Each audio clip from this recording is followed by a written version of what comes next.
All right, we're up and running.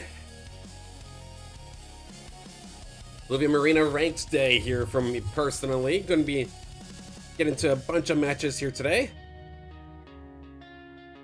The competition overall here has gotten much tougher over the last little bit. Since these Town Hall weeks, it does seem like at least a couple of the players that had the bigger collections kind of started coming back with the hopes that maybe some sort of rewards or some sort of monetary rewards does kind of start to show up. And it's made games much harder. For the longest time, I was very comfortably winning a lot of these arena matches. Now, I feel like I'm honestly fighting for fourth sometimes. And there's been even a few times where I was threatened to maybe even out of fifth. So, things have gotten tougher. The goal is to either make it into the top 15 or stay in the top 15. I'm not too far away, to be honest. I got just a couple of players ahead of me here. Let's see, we got Helljar, we got Blaze, Luca, Nocacho, and Hector, and all these very tough opponents add to that. I know Blaze, Helljar, Nocacho, Hector, they've all been grinding even when it was quiet. So, trying to make it past them will be tough, but that's going to be the goal here today.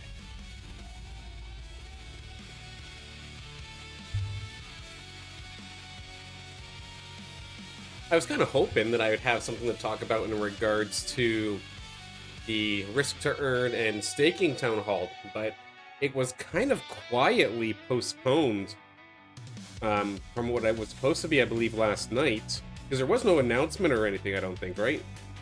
Like, the time just kind of came and went, it didn't happen, then it was just mentioned casually in a Discord chat that, no, they're going to push that one back till tonight. So I don't have nothing to talk about in regards to that town hall in particular right now.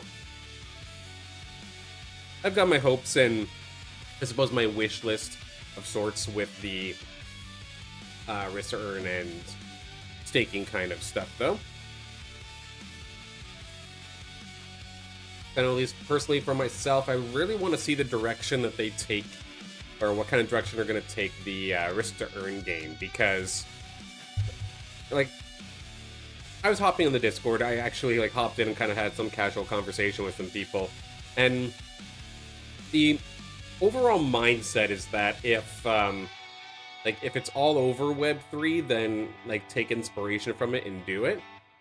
And I'd argue that I'm definitely on the other side of things, where if it's basically if a Web3 game does it, then probably stay away from it, so to speak. And what I mean by that is, if you look at majority of the Web3 games, the only ones that do seem successful are ones that have some sort of gambling base attached to it. And that, to me at least personally, is kind of heartbreaking. I don't like that in the slightest. I would love, like, I don't mind if there's some sort of like risky element to the game, but for it to just essentially be a glorified casino, that is something that I just have absolutely no interest in playing, and I find kind of harmful. So, for the Illuvium Risk to Earn game, I hope that this game can be something that's just genuinely fun as is, before you even start thinking about, like, the, I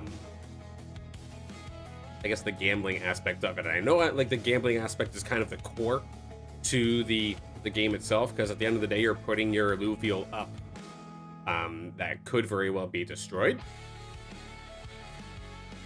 But I'm hopeful that it can be just genuinely entertaining to play, and not just an outlet for people to spend and burn their excessive amounts of alluvials that they don't want to use.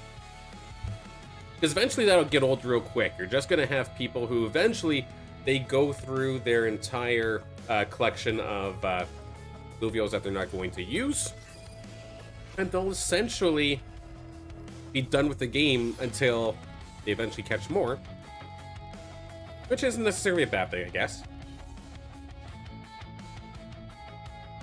Optimally, you've got the risk to earn game, you've got the MMO, and you're catching a bunch of alluvials. Of course, you're probably not going to be able to tell what the stats are of the alluvial until you actually catch it, so you'll be catching these alluvials. They're not going to be up to like arena fighting fit, as I would say, You fire them off into the risk turn. I mean, there is a bit of an ecosystem there.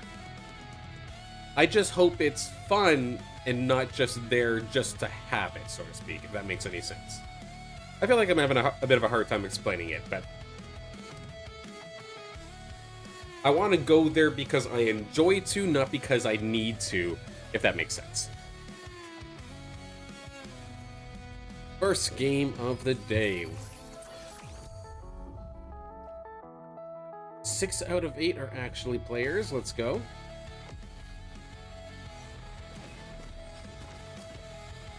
Good handful of people that we've played a bunch before on stream. Of course, Junior 3, yesterday at least, in particular, I was playing against them pretty consistently, and you can tell they've got this mud thing kind of figured out.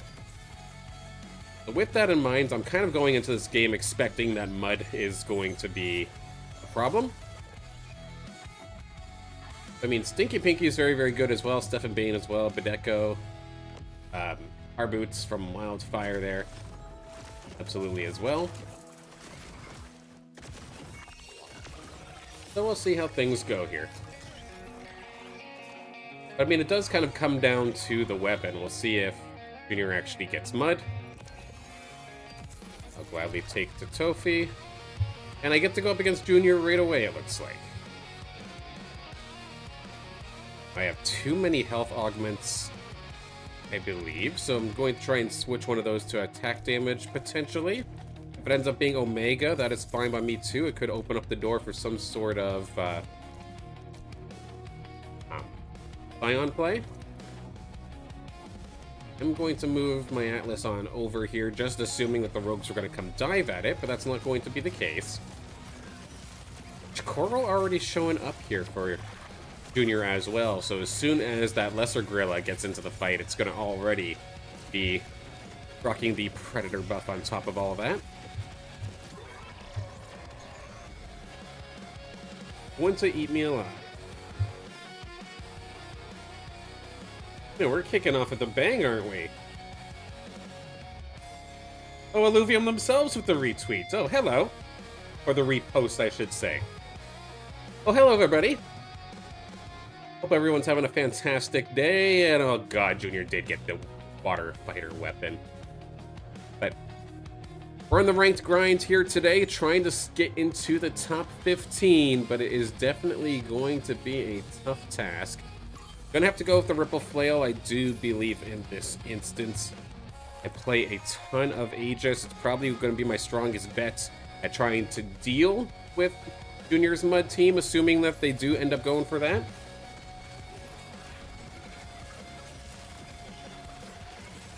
We'll have to see moving forward here. There we go. And regardless of which platform you happen to be on, I do have the chats open. While this is competitive in nature, and I am trying my best to, of course, perform as best as I can, I will not stop yapping, as you can probably tell. I'll gladly converse through the chats, regardless of which platform it happens to be. But of course, it is not mandatory by any means. I'm just happy you're here. Okay, so having Axon already, that's kind of nice. Let's get Harbinger now that the Axon is here. This is one of the few bots in this lobby, so I should, in theory, be fine to take it on.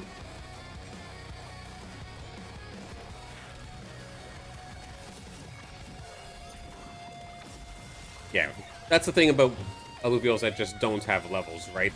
They could be powerful Alluvials, but they just have absolutely zero tankiness, so you're able to just kind of shut them down pretty quickly.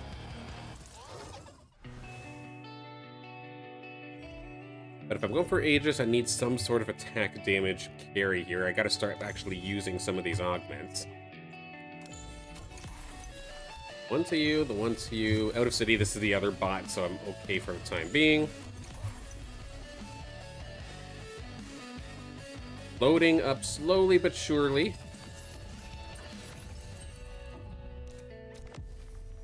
Was this the right one? Oh, it's every single round. Okay, I saw Crystal Shores for a second for the region, and there is one Crystal Shores where every time you fuse, you get a free reroll in the shop. So that's why I picked up the Atipos and sold it right away. Just kind of muscle memory there for a second. But no, it's every single round. Now this is actually kind of nice though, because a lot of my game plan does revolve around getting a tank line around the level 5, maybe level 6 mark, at least getting everybody to their middle stage evolutions. So I need that, plus I also need my Archie up to an Archos. Speaking of which, there's one more. And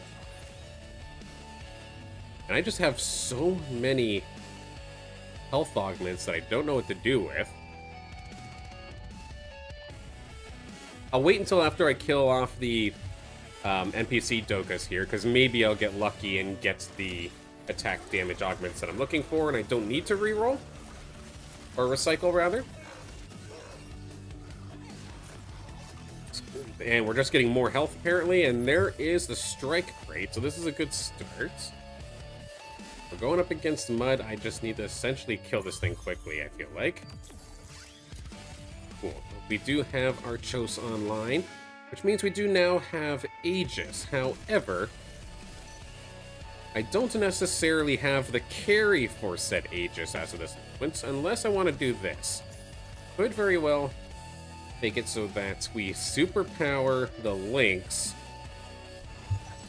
give you the damage, Omega Power, recycle one of the health augments, put this onto you, let's get the health regeneration over time, move you ever so slightly, and we'll try to supercharge our links with the Aegis available. What is it exactly? Let's double check here. The attack damage, resistances, and attack speed is given over from my Archos, from my Ranger, and basically just passing it over, a little bit of a baton pass of sorts, over to the links. The only thing that I'm missing right now is some sort of ranged sustain, because my links isn't going to be sticking right next to my Archos this entire time, right? So I need some way to keep it healed. And a specific augment that we might be able to get right now could do the trick, and that is exactly what I'm looking for. Restorating Impact Reactor is here, and we did also find TNT, which is just a nice, solid overall damage dealer as well.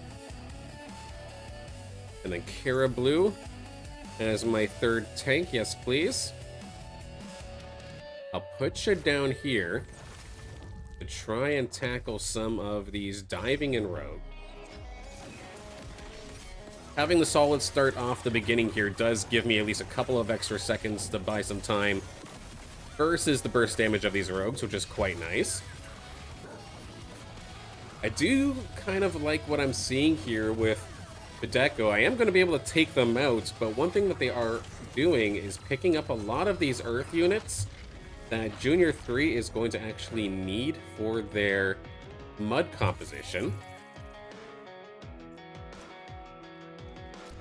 So it's slowing that down. I just found Riptor, which is exactly what I'm looking for. This is my main carry for the squad. Let's see.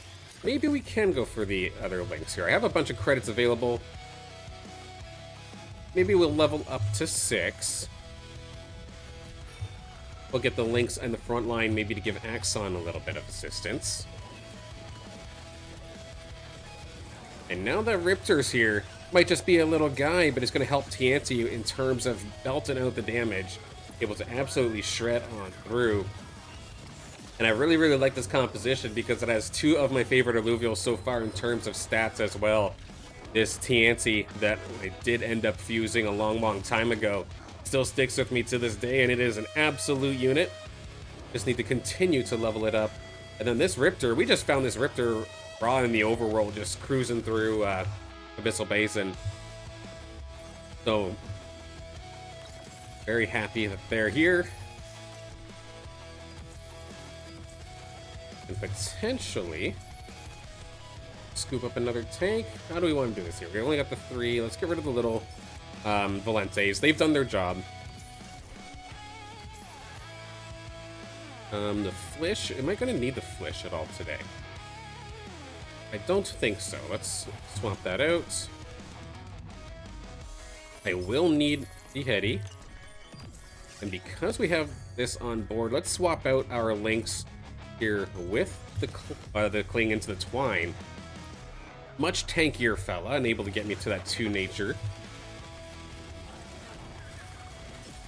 Going against our boots now. As long as my Riptor can stay safe, which it's not looking like it's going to be able to this time. Kind of got shoved up against the fire immediately there, or not the fire, but the lightning from the squiz, the firepower come out there from that fern as well. The tank survived for a long time, but nowhere near long enough, and I just got swarmed.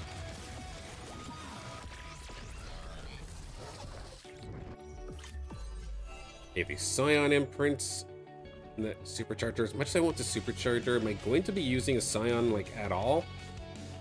If I do, it's near the end, so we could potentially do it. A lot of people have been picking up Windy Aura, actually. And to be honest, if I am going up against Mud, maybe I do want to do that. Yeah, I think we try it. Okay. Eddie is now online.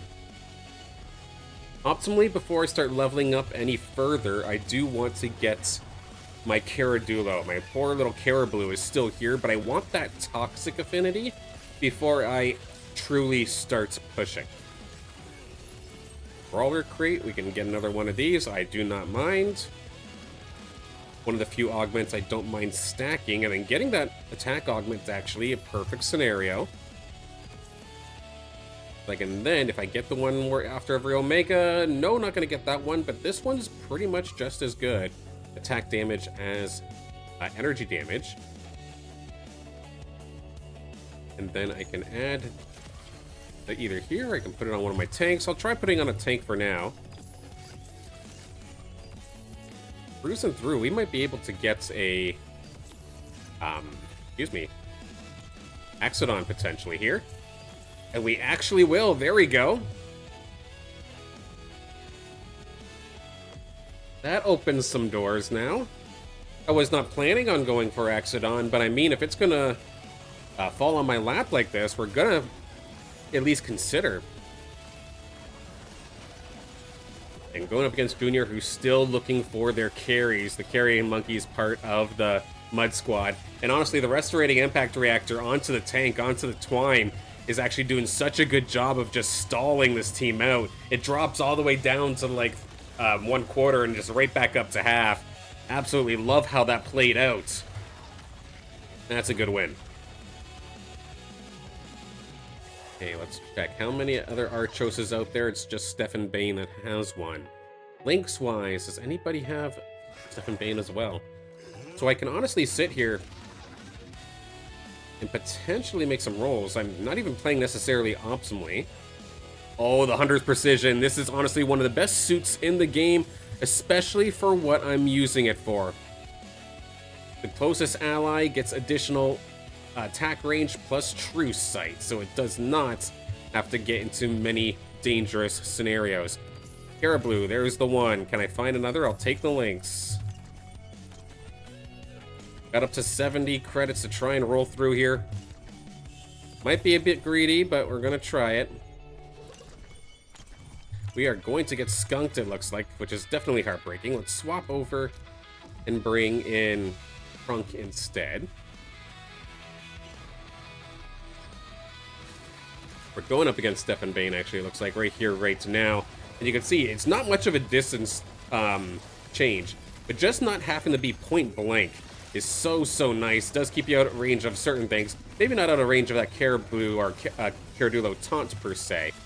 But it makes it so that it's much less likely that you're the one getting auto-attacked, and just lets this Riptorus go absolutely nuts.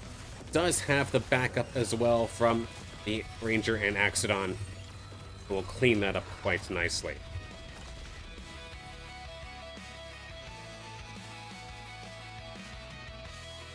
Okay. Oh, we want this. I think we're going to start leveling now. I feel like I might have kind of missed my mark ever so slightly. Let's get Carablu back on to get the next level here in Bulwark. 5 Bulwarks now on the field.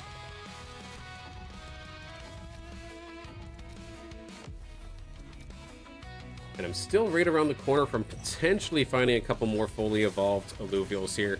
Rogue's gonna dive on in, but this is out of city. This is one of the NPCs, if I recall correctly, so I imagine that even though this looks like a scary team, that they're all just going to fall to the wayside here beside me. Which seems to be exactly what does end up going down. We did lose Badeko, actually, so Mud is back on the table. Junior does have 2 out of 3 Exalteds. I'm seeing Riptorus seems to be very contested, actually. Okay, so I better not be rolling for that. We might have to move on. I have to move on kind of quickly at that.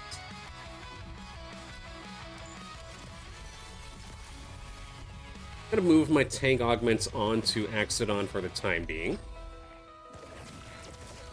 Just really wish that I had a Caradulo. I'd love to have that 3rd Toxic online right now. Or even potentially what I could do is, once I have 3 Toxics, I could even just take 1 away to opt to maybe find Harbinger or opt to find something else. Because the difference between 2 Toxic and 3 Toxic isn't huge. All that matters is that you at least have 1 online, if that makes sense.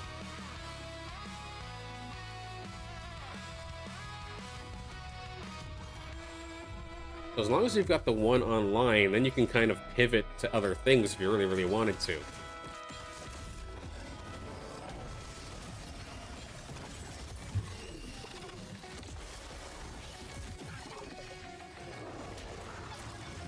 Okay, more tankiness, I don't mind that.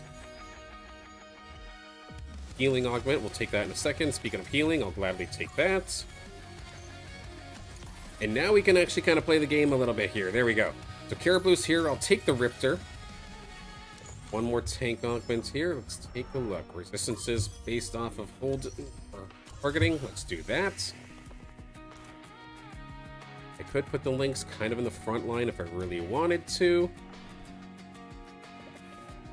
This is Stefan, so they've got the Forest going, eh? Okay. Put some more credits, the extra credits anyway, more so towards my level. This will be tough, but I think it is doable. I feel like Riptorus has a pretty decent path along the right-hand side. It's just a matter of how long can we stall out Forest. I don't think this Greater Monk here is going to give us much of a problem, especially since I have the extra range, so I'm not going to be going point blank with it. It's going to be going up against my tanks. So far, so good, and it looks like we're holding the line quite nicely so far.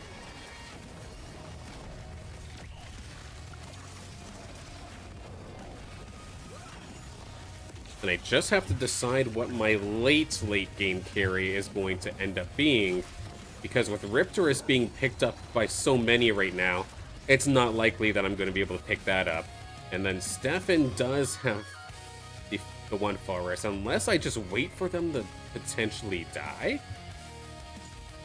Could be potentially one way of doing it. Maybe. Okay, now up against Junior. I'd love to take them down here, as they did just lock in for Mud. So this is their big power spike. This is where things get scary. Let's try something a little different. Now that Ebb is here, this does give me Tsunami Aegis if I drop myself down to 2 Toxic. This could potentially help Axodon hold the front line a little bit stronger and be a little bit more threatening.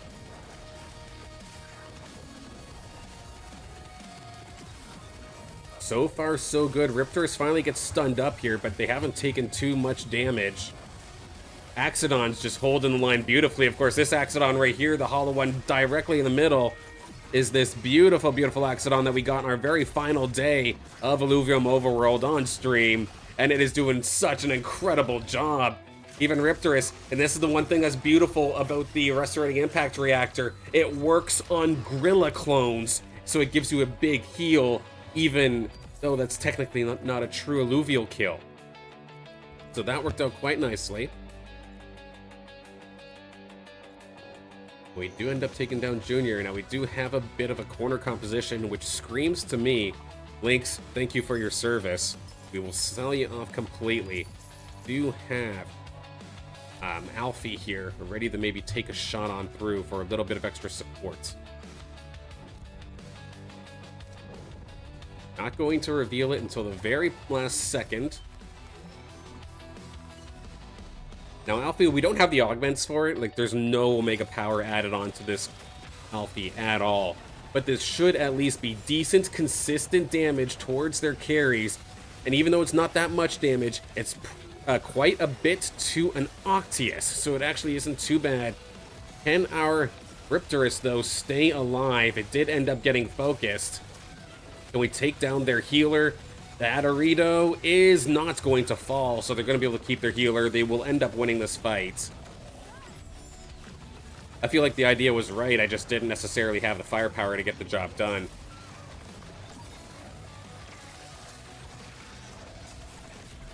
Yeah, just look at how long this damn Axodon tanks. So nice, but we will end up falling. But again, it was very, very close. Now we're talking a little bit. Okay. I'm enough ahead that maybe I can warrant going for level 10 and then just pushing for Forest. I'll hold on to the credits for now. Bunch of rogues coming on in right off the start here. A little bit of an awkward spot for Sinalf to try and get the job done. I'm going to put him into the upper corner here anyway. See if maybe we can make it work. It's just a matter of, can we kill off this Penguin? That's the one that has all the augments as of right now. But Penguin with a charmed up Riptorus, this is going to probably go in the Penguin's favor. Yeah, that was a little rough. Looking good here so far for Stinky Pinky. Some decent shots coming out here from the Sinalf, but still, there's no actual augments onto it, so not going to be able to go much further than that. Halfway to being leveled.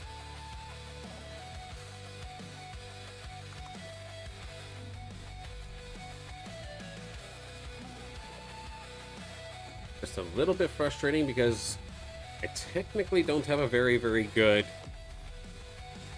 Aegis target, so I might actually have to drop Aegis here in just a second. Maybe go for Harbinger instead.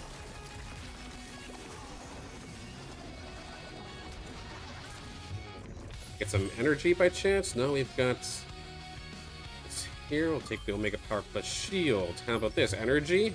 Okay, let's get some firepower right off the rip.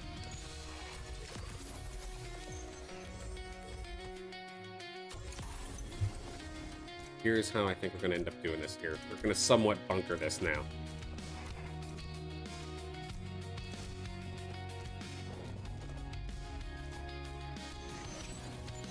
Something along these lines. Not a good setup for a quick bunker up, but might be able to get the job done. See if we can maybe get the kill shot here onto Junior. Nope, that is an immediately blown up Sinalf. Very, very rough. It's all on the Ranger and the Axodon that do the damage, and this is it. This is freaking Mud Online. This is where things get scary. But it's hanging on. Look at this Axodon. It's hanging on for quite a while, but not enough, unfortunately, here. Now we put all of our chips onto the table. We need to make sure we actually have this set up quite nicely this time. Too slow, this will be problematic. 32 seconds. This work done. Just one foe. Eventually find some more here.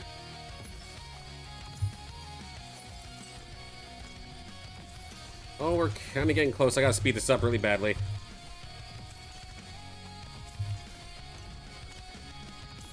Alright, Dualef is here.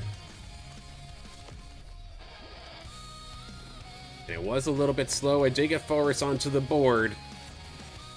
We do at least have Sinolf. We do have Tsunami Harbinger online. But with it being a bunkered up composition, can we survive versus the rogues here from Stinky Pinky? It's going to be a little bit scary, because all of our damage is just getting nullified over and over again by the Quinks in the left-hand corner. It's close, but you still got that damn penguin, and we're not shooting the penguin. We are going to end up losing this one. So close, but we just could not get the direction of those shots right where we wanted it. So we will end up in third, which now makes me think, can Junior make the comeback? This is your final battle here. Heads up Illuvium between Stinky Pinky and Junior 3. Take a look at the squads. Of course, Junior's, as of late, been known for the Mud Squad. Took them a little while to get it. Got them all the way down to 4 HP, but has not been eliminated. Still here.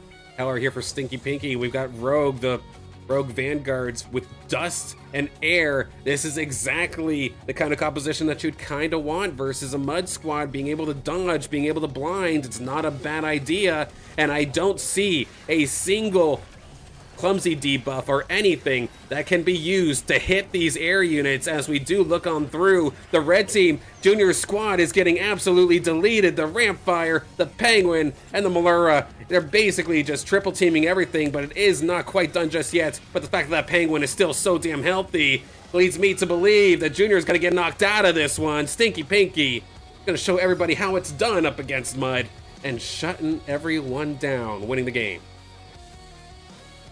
Nice little squad there from Stinky Pinky.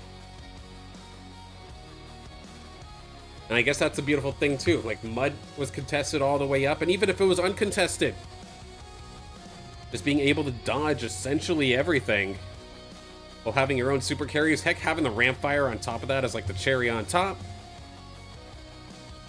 Nicely done.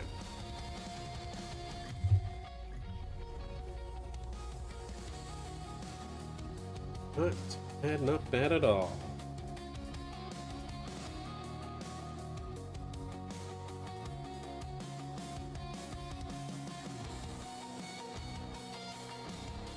Alright, we'll load into the next one here in just a second.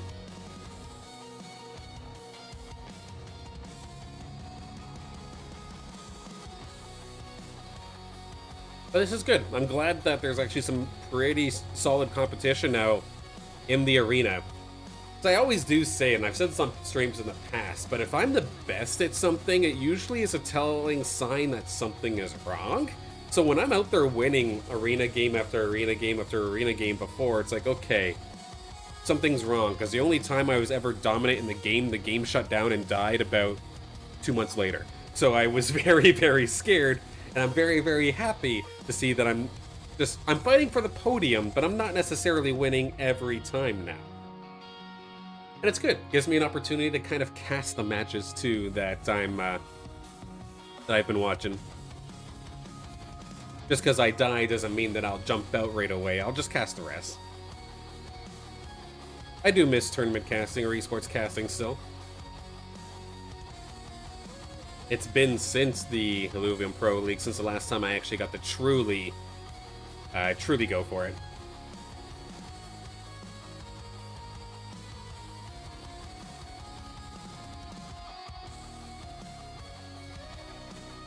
Yeah, normally I've been, over the last little bit, I always advertise that I do Monday, Wednesday streams.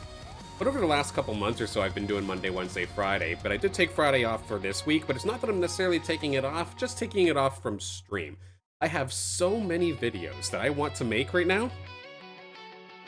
And I've just not necessarily had the time in between streams, because when I'm not doing this, I'm either doing my other work or I'm with my kids or something along the lines with the family. So I'm taking one of the few opportunities that I know that I can sit down and kind of work on something that would be a stream day and dedicate that to a video day. I think I've got, what did I say, like 17 or some odd videos that I want to make. And I feel like now is definitely a good time to work with it because, I'm not gonna lie, right now in terms of things to do with Illuvium, your choices are pretty limited. If you're playing, like, you're either playing Arena or you're playing Zero, right? And Zero, I mean, once you have yourself all situated, then that's more so a daily or a twice a day kind of check-in.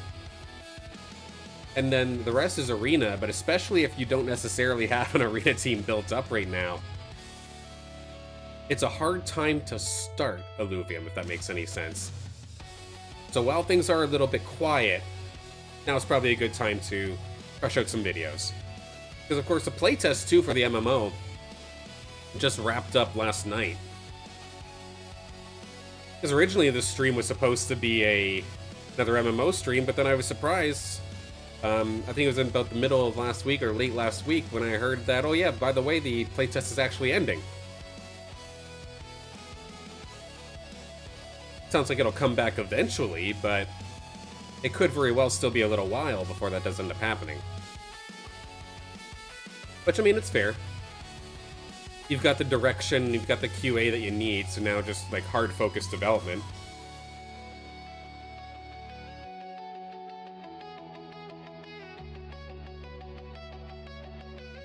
Yeah, hopping into the Discord and doing some conversations, it kind of threw me into a little bit of a trap, because there was one conversation that was being had where I think Kieran actually was talking about how they needed to upgrade some tier zeros, but the price of them are so high right now.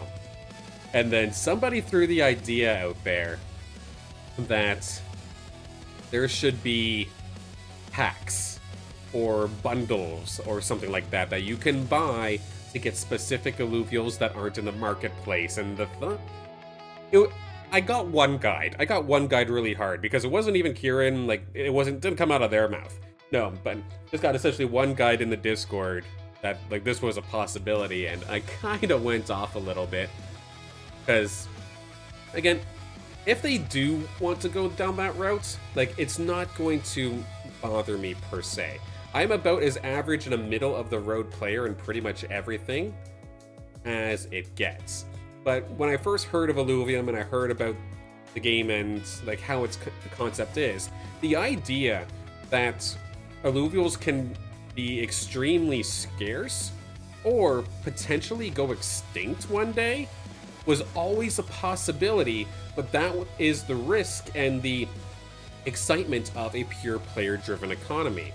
So, like, if you remember from the This Week in Illuvium episodes, for at least the last month, if not longer, I've been preaching about how people need to hop into some tier 0 or some stage 0 runs, because like I looked in there and saw that fighting fit tier 0s are basically non-existent.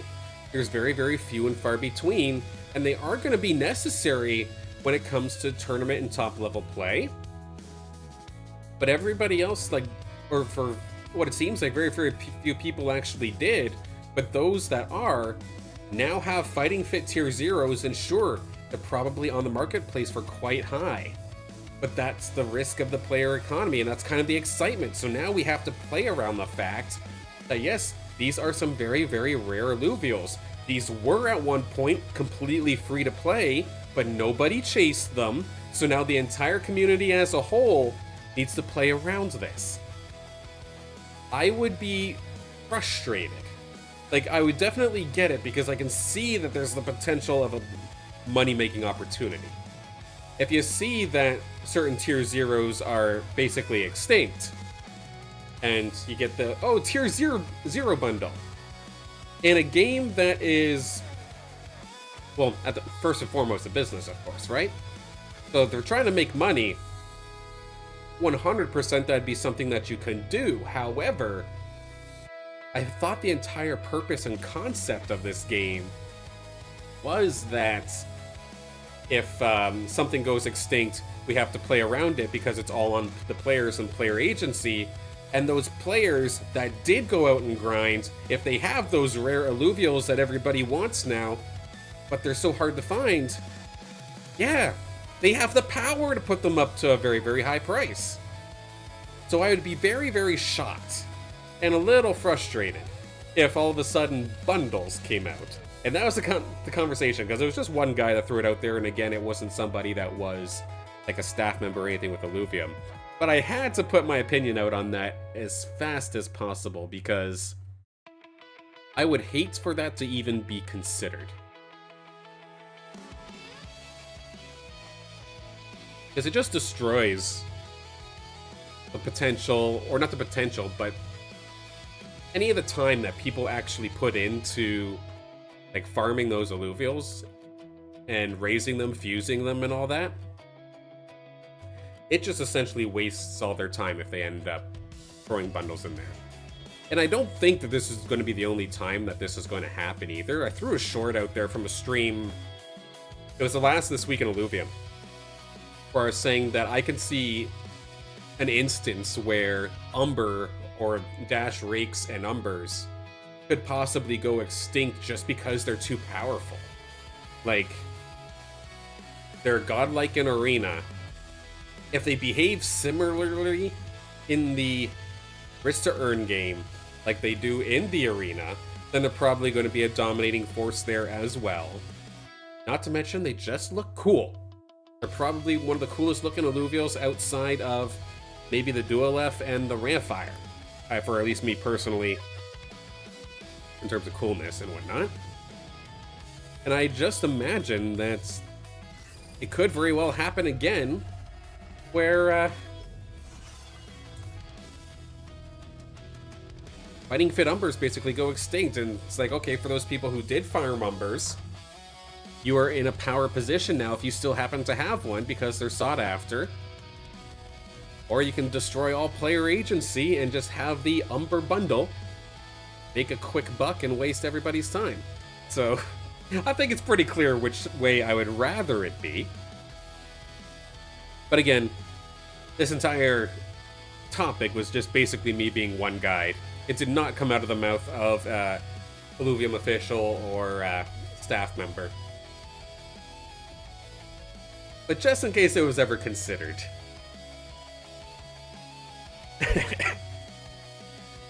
We've got some freaking killers in this next lobby, though. My goodness, I think I see Dr. Spoon in there.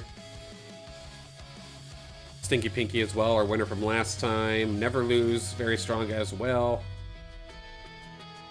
Okay, so there's the 4 of us, but all 4 are actually like very, very good.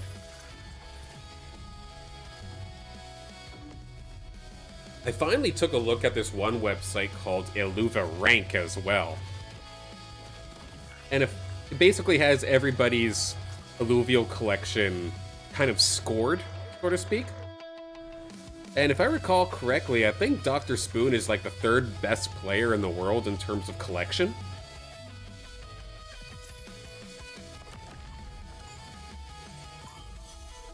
It's kind of scary.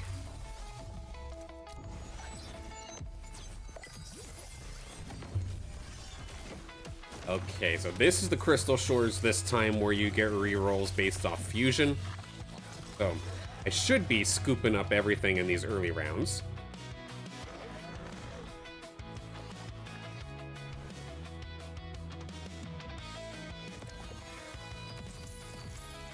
An Earth Bulwark, potentially. For the links this time. Do something like that.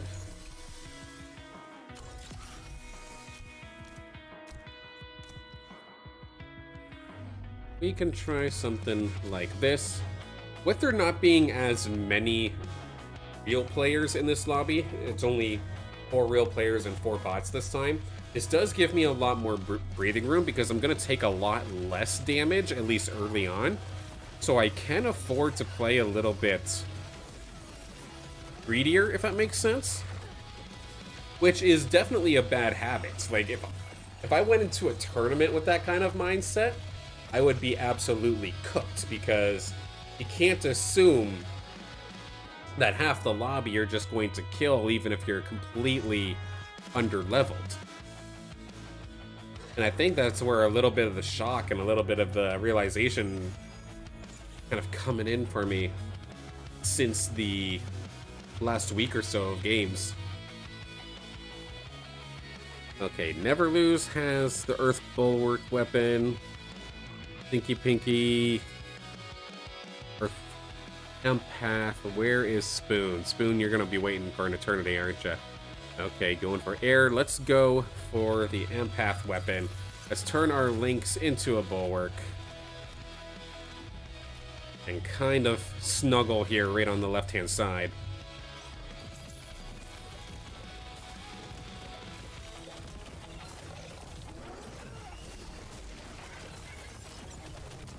Part of me wanted to go for Scion. We did have the Lava Gauntlet there.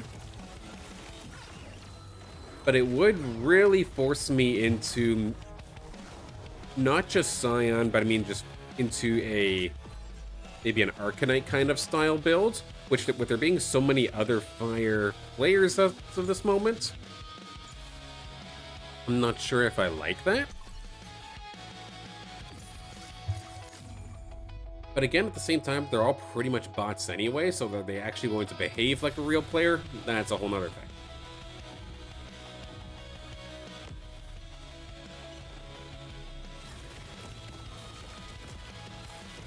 I do want to scoop up that Lynx.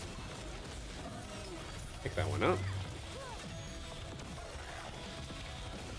But these next couple fights, I imagine, should be the tougher ones. I think I hit every single bot in a row, so it gave me a nice little win streak off the start. But it's not going to likely stay that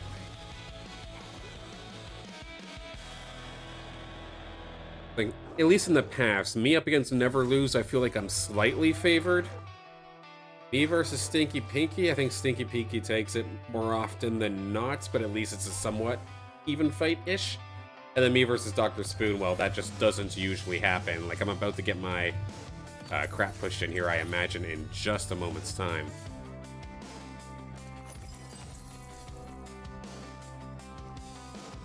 Let's see. Bring in our little Atlas. Keep it like that, I guess, for the time being. I do want Archie, of course. Absolutely. Yeah, Dr. Spoon also has a level advantage onto me. While I do have some pretty decent AoE and some okay sustain, not anywhere near enough to actually keep my Lynx alive, though, so we're gonna get eaten alive. Kind of as expected. Like, look at the Lynx here. Level 60. It literally can't be any more perfect than that. Absolute god tier Lynx. Heck, even the tier 0s are solid. Or very good, not even just solid. Extremely good.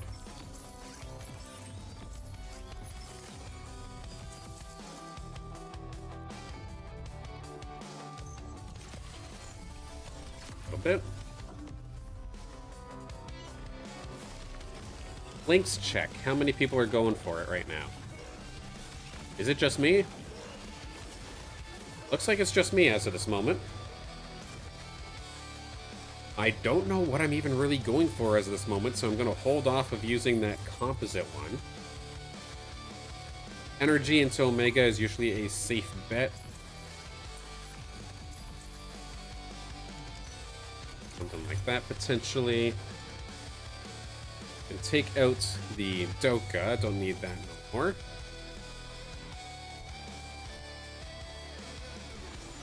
Bring in. Up against Never Lose now. Something like this so that my Ranger's in line with my tanks, but hopefully aren't the first ones being attacked. Max interest right around the corner as well. Never Lose does have a level on me. Good positioning there from Never Lose as well. They avoided my Lynx for the most part and just went for the Atlas and the other way around. I should have caught on to that and moved my Lynx. Because now my Lynx is going to be stuck putting on a 1v5, which is not going to go its way in the slightest, even if this stun does get one. Yeah, we're going to get cooked. Oh, good move, Never Lose. Eddie, I don't mind. We'll gladly pick that one up. There is another Lynx here as well. Get to level 5.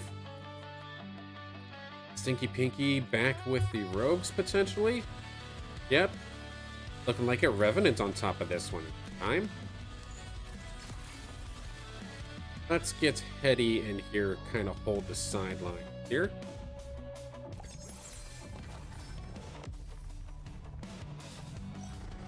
Atlas should hopefully be able to catch the rogues. Nope, didn't do so at all. Which leaves my TNT wide open for shots. And not the good kind.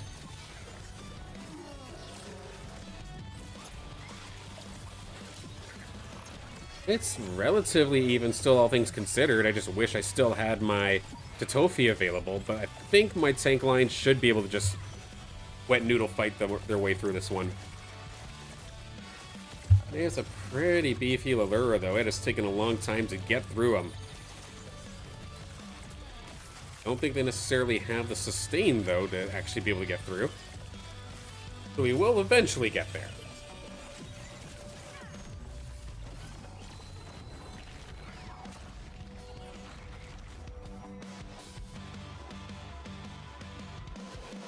One more Lynx, one more Archelion. Or not Archelion, an Archie. I wish it was an Archelion. Now let's take a look. Blue I do need. Okay, there's our Harbinger. There's our TNT. How about a Lynx? There we go. Alright, hello, beautiful. Probably one of the best tank Lynxes that you can find. If you do manage to find the stoic Terra Lynx, getting the Earth buff, being a tanky little fella, while also doing a ton of damage as well. One of my favorite Lynxes here. Absolutely crushing it, and I'm thankful to have a pretty decent one at that. Just wish I had more time to level them up.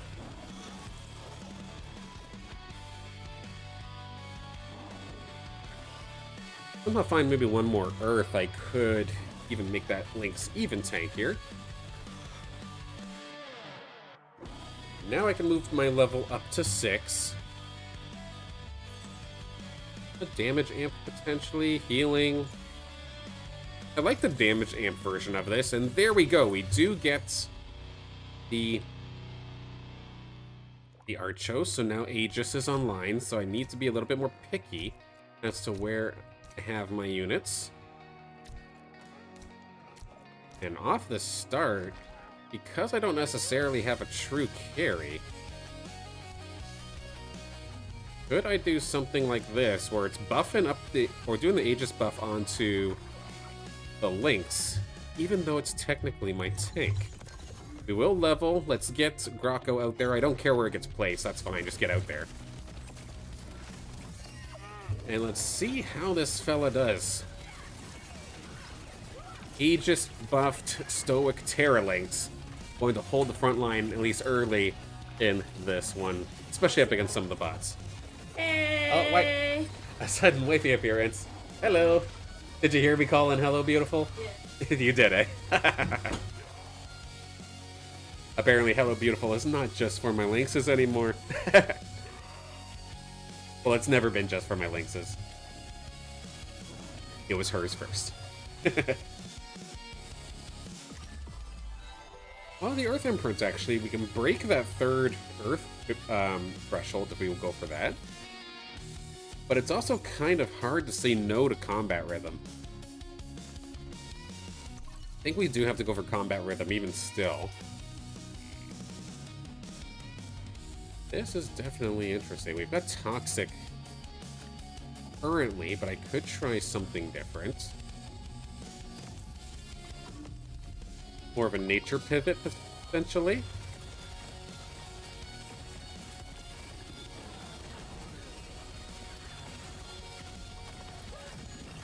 I see all these Scions here, and that does make me happy, but I'm not getting anything in regards to actual Scion imprints. I'm going to take the resonating one here for the attack speed on Omega.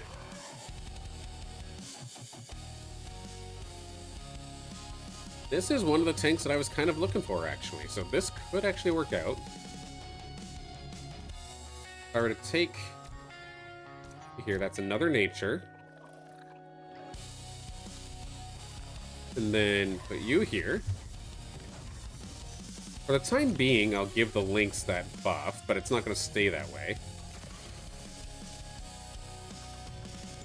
And do something like this for now. We're still just up against a bot, so I can level up quite nicely. And get another Scion out there. And keep on pushing towards 8.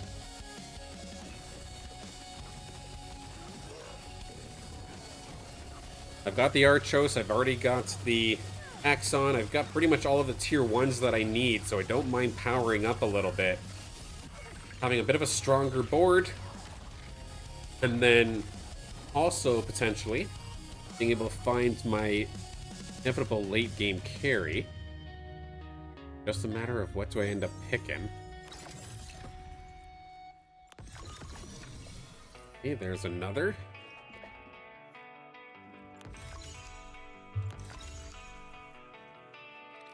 Sota, hello, good morning. Time to show Spoon who's boss. Hell yeah. That's the hope anyway. Put the Omega here.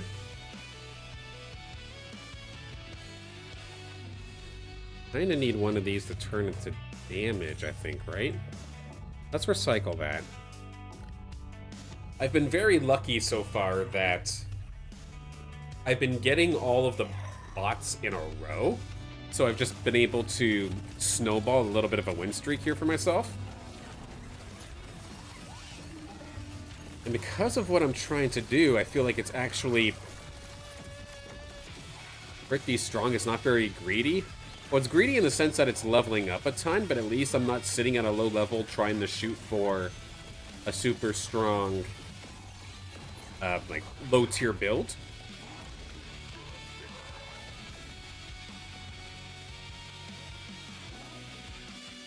So far, not too shabby.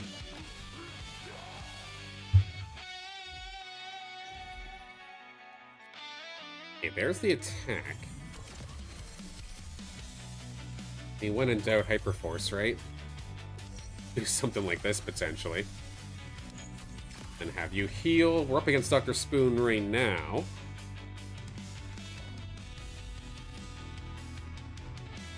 Level up a little bit more. Not confident that I can win the fight. I mean, we're even on levels, and I'd argue my team looks a little bit better, but at the same time, I'm basing it off of specifically having that Lynx. Of course, lots of reflective damage, thankfully. Let's get this Lynx on and start chopping away. So far, not bad at all. It might be a bulwark, it might be the stoic Lynx, but I mean, this fella is doing some pretty decent damage. But can we deal with this damn Jokul? At least we got TNT firing off from the back line to help support the front. Need to get that stun off, and there we go. Just enough. The Lynx is going to fall, but the rest of the team stands tall, so we're okay. Blair, I think so. Let's get to level 9. There we go. I don't even have necessarily something that I want as of this moment, so I'm just going to take a squiz and throw it onto the field just because I can. Now I have to do a little bit of window shopping off of other people's builds. Let's see what we've got going on. Pinky looking like they're going to go for some sort of penguin stuff once again. Here, let me move over while I'm doing some research, because this is actually up against Pinky. Dr. Spoon, I mean, the Jokel's probably going to be the main carry there, so let's avoid that. There are a couple foes all over the place, but I don't see any foe rests. I'm seeing Crunks all over the place, which is a little bit irritating. I'd love to get another level of Aegis without using my composite. And it looks like we are going to be able to take this fight if we can deal with the Penguin. The Lynx is still extremely healthy. Heck, my Scions are still there too. I mean, it's kind of close. Charm was rather annoying, but if anything, it put me in a better spot to stun, so that worked out.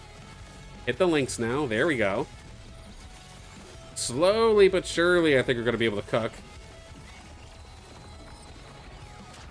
Haven't played in a while. This makes me want to play a game. That's awesome. I'm glad so. Yeah, it's definitely been a while. I've not seen you on the ladder in a good little bit, but a break isn't always a bad thing. So I don't blame you. You're good.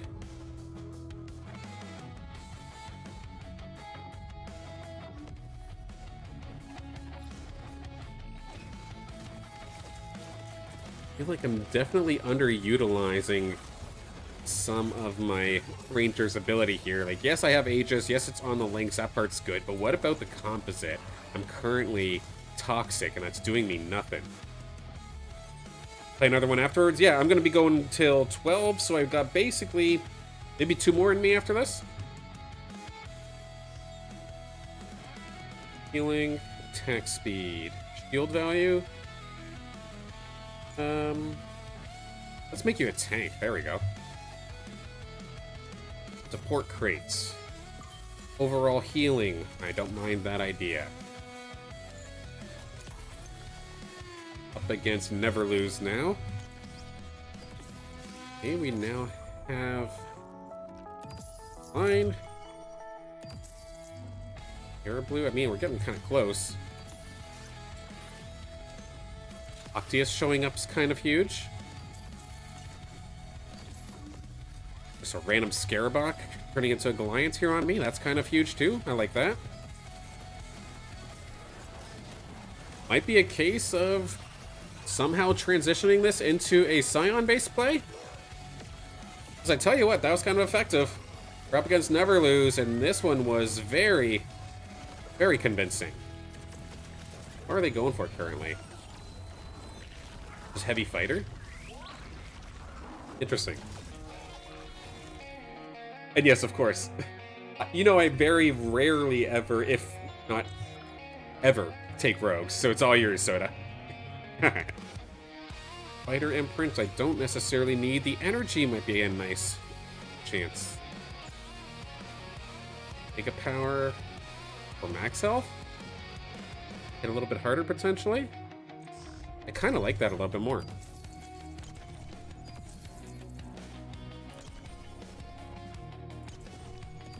Okay, so let's get Goliath on here. This now gives us granite. We can put you up here. I accidentally threw my heady into the bench, so it's going to be Rocco coming out here to come face Dr. Spoon. The positioning wasn't too bad, though. I'm actually not too upset with this at all. Good stun coming out here from my Goliaths all the way through that path on in the center. My Lynx needs to get a kill, though. There we go. Big stun with the Octius help as well. Help to get from about a quarter HP back up to half, and there we go. This is working out quite nicely now. It's a 3-on-4, but my Lynx is stuck on my TNT, it looks like. Just kind of getting manhandled around. That could very well turn this fight into an unwinnable situation. That Mammoth was just absolutely clutching it out for the squad. And Dr. Spoon's Fur Knight does have % health damage on that Fur Knight, so it'll shred on through. We do have a very, very late edition of a Caradulo, which is now going to allow for Toxic to become a possibility. Get some health in here as well. Pass that over to Goliath. I do need to make this a little bit more of a bunker if I'm going to try and use all of these Scions.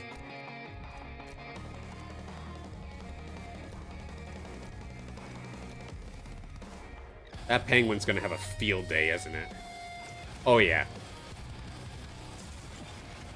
Big miss on my part there up against Stinky Pinky. Tried to bunker up, but that by no means was tight. Not even close. That penguin's going to absolutely have a field day with everybody.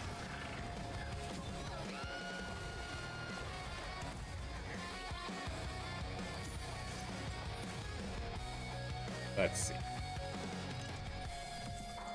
I mean, if they're going to keep giving me Squiz, a little bit of a late addition of Eddie's showing up here now.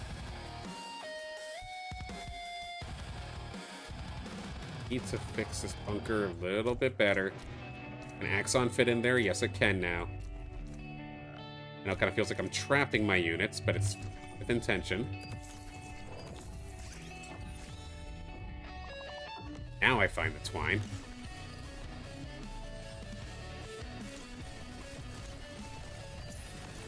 I am one squiz away from finding Aphisto. Of course, Aphisto, based off of just basically TPI, it wouldn't look so good. It's only a 50 TPI Aphisto. But the thing is, its only stat that's maxed is Omega Power. So I'm actually very, very happy with that. It is truly a glass cannon. And it might not be a bad idea here.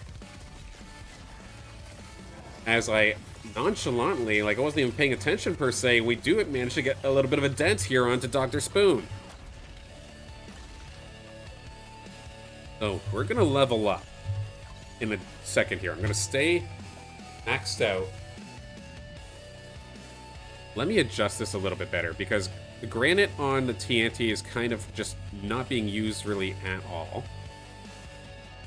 Do something like this. Where TNT kind of inadvertently becomes the tank in that area. I can then throw Axon down there potentially.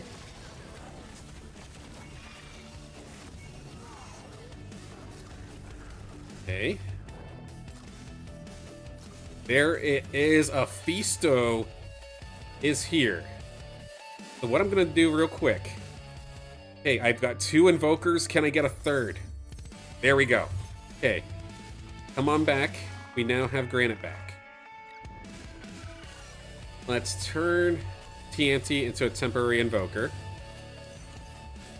Let's get more firepower to Aphisto. Let's snuggle down here as much as we can, because here come the rogues. This augment didn't let me pick it up earlier, but it'll let me pick it up now. I'll pick up the resistance in just a moment's time. And now let's see what this Aphisto can possibly do. It's still going to be a hard sell. We still have to get through that penguin, which just has so much damage. They're onto Lynx. Can we get the stun? We do get it, but the charm coming out onto my Aphisto is going to hurt me. So that'll do some pretty significant damage now within kill shot. The rest of my credits going into level. Can we potentially scoop up a Duelef to add to the squad? I can also look to see if I can pick up Ador. There's the Duelef. That is another invoker. Give this to you. We get the one where we get energy piercing? We do. Let's do that.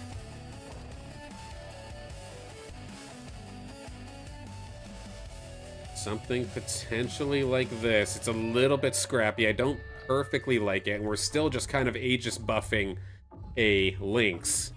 But in all reality, maybe I should try Aegis buffing a Aphisto.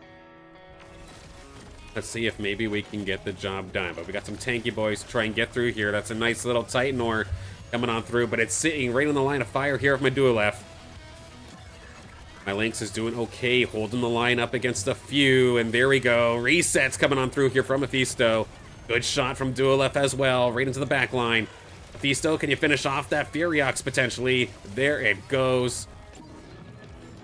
The tank, that Titan ore is still doing a fantastic job. Get this damn bird out of here. There we go. Second round in a row, we might be able to take down Dr. Spoon as soon as we get through this damn beetle. There it goes. Now up against the ghost.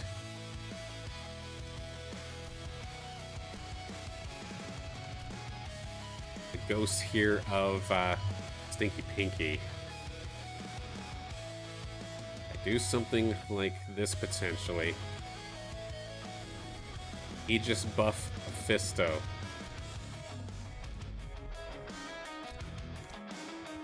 The Try and still make this as close-knit as possible.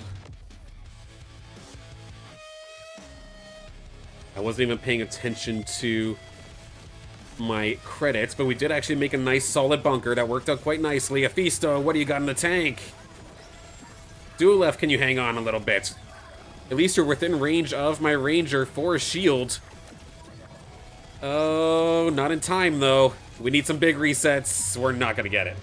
Stinky Pinky for the second game in a row. Gonna take me down here, I think. Do they take down Dr. Spoon as well, or do we have ourselves a little bit of heads-up Illuvium to finish the job? Hey, Gear, hello, welcome, good morning. Is that the end of the line? Let's see. Yep, that's it. Stinky Pinky does end up taking down Dr. Spoon as well. So the 2-for-1 combo coming out here for Stinky Pinky. I'll take a quick breather. I need to shoot some medicine real fast before... I gotta say that carefully. That, that sounds kind of bad. But no. I need to quickly take some medicine before our next one. Gonna reboot the game real fast here as well. I join you lose. Hey, here's the thing. Everybody's actually coming to play now. Much tougher competition. Like, I can't even say in that game in particular did I make any major mistakes except for one round where I did let a penguin go crazy into the back line. But everything else was okay. Either they're better, or maybe a bit of both. You're probably right to both extents. Okay,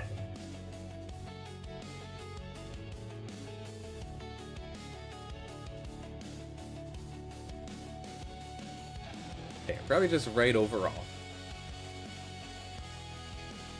1 second while this loads up.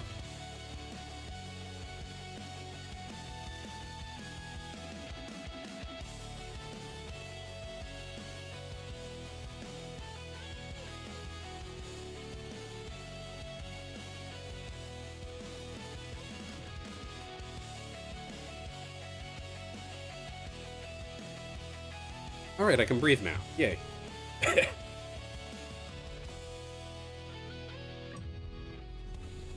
Alright, loading in.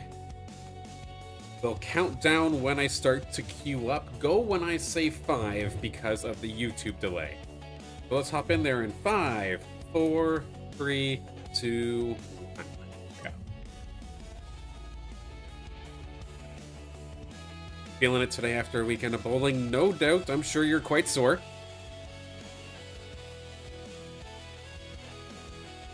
I know, at least for me personally, whenever I would do bowling, I think it was right at New Year's, I did a thing of bowling. Oh, your game is updating. Be there in 5 minutes. Okay, well, thankfully, as of right now, we're at a low player count. I think you'll be able to make it. Yeah, about a month ago, right on New Year's. Went bowling for the first time in a while, and my knee popped out.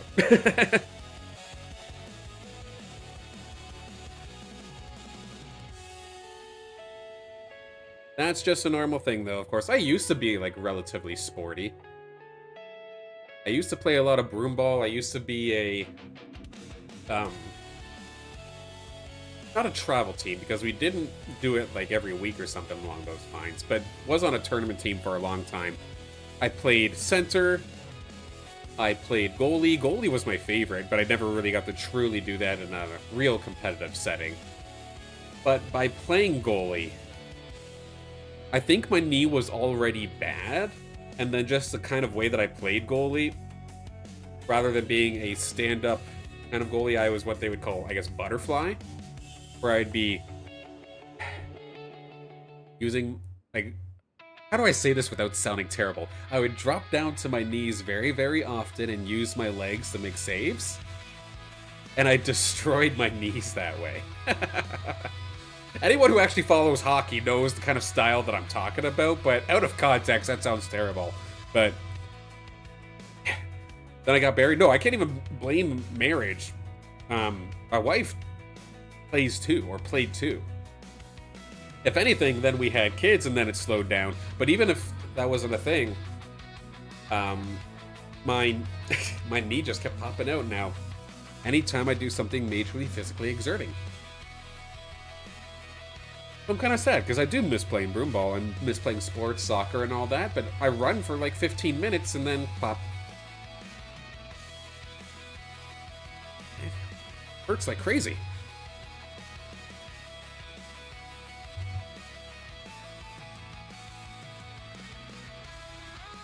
Not sure why it's updating very slowly. Definitely unfortunate. I'm hoping to be able to squeak one more in after this, though. So in a worst-case scenario, I'm just going to let the queue go, just in case if anybody else is trying to time with me as well. But I do hope to play one more time here today, and hopefully everything's updated and good to go by that point.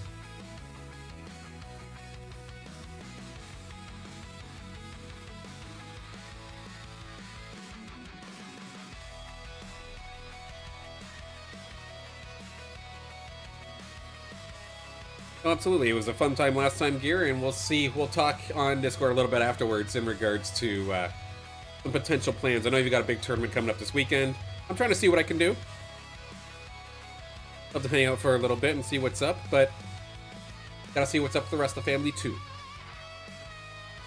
But I'll see what I can do.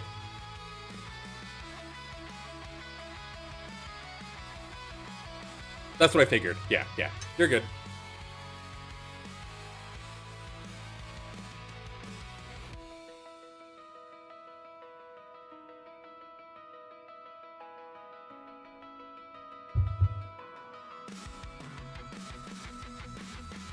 Tournaments. I hope we actually get some dates for some Illuvium tournaments in the somewhat near future here.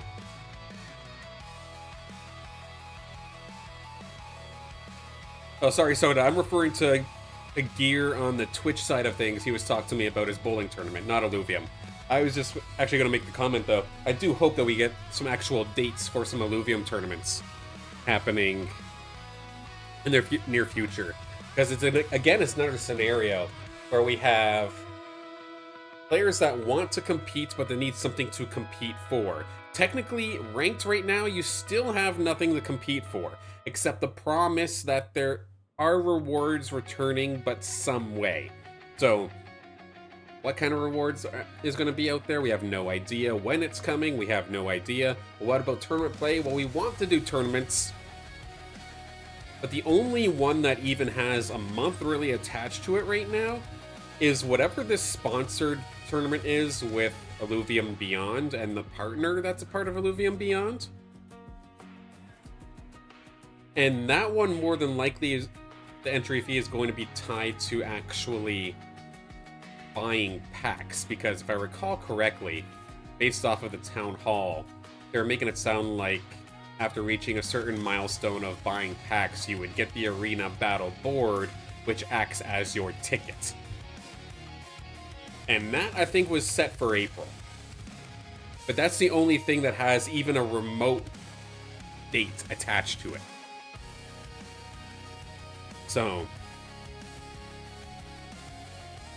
they said they want to be doing other tournaments much more consistently starting in February, but I just need some dates. Alright, lobbied up, and Soda looks like you did get into this one. We have Soda versus Dr. Spoon and Stinky Pinky. Bondaddy Ratty here as well. Oh, I'm about to get killed, and I'm gonna love it.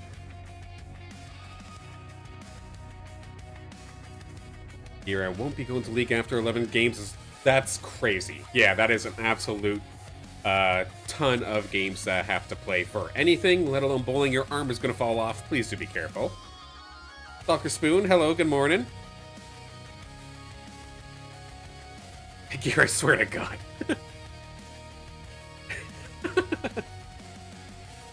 Get up and get your day going. All right. Have a great day, and I thank you for stopping by.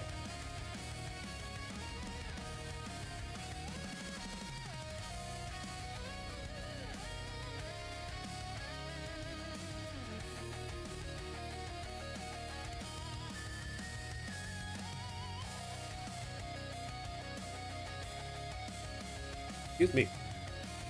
Alright, let's see how this goes here. An absolute killer lobby this time by. Part of me just wants to die immediately here. Oh, I didn't even see Bushman Kush is here as well, so that's another player if I do recall it correctly.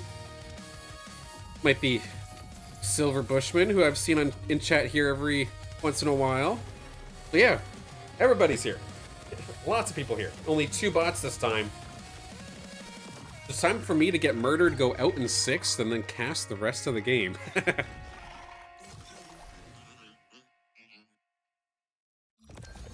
I mean, getting an Archie nice and quick is a nice change. We'll gladly accept that. And no slouching this game. Abyssal Basin is the region this time by, so at round 15 we'll get a composite crate. So TLDR, make sure you have at least some of your team for the late game built by round 15. Otherwise, that chip might be something that you really don't care for. Stinky Pinky gonna be my first opponent, it looks like. Let me wait on the weapon, actually. Might be the wiser way to do this. Before I actually start mixing my components together, let's wait and see exactly what I'm working with.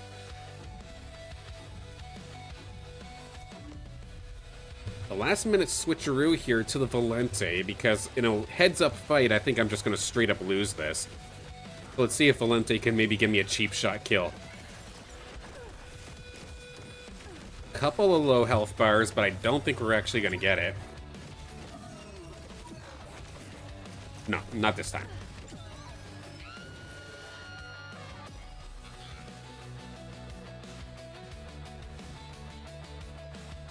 Okay.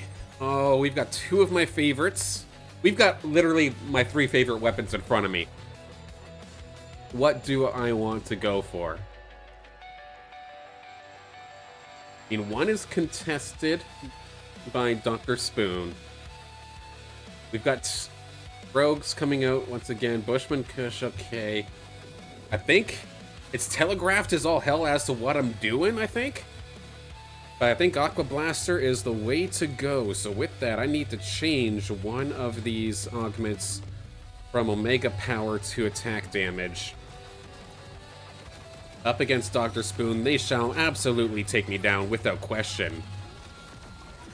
I do not have a team ready to fight him at this point here.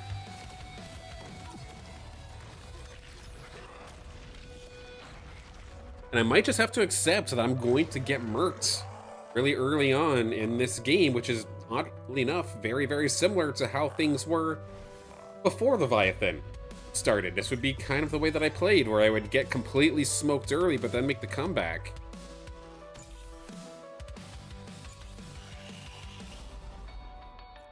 Surge. Gas Cannon?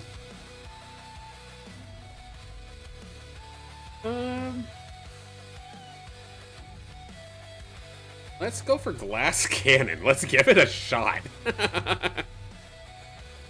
Unfortunately, I was too slow, so I'm going to end up not being able to recycle this time. But especially now that I'm doing Glass Cannon here, this is either going to work brilliantly or I'm going to get completely destroyed.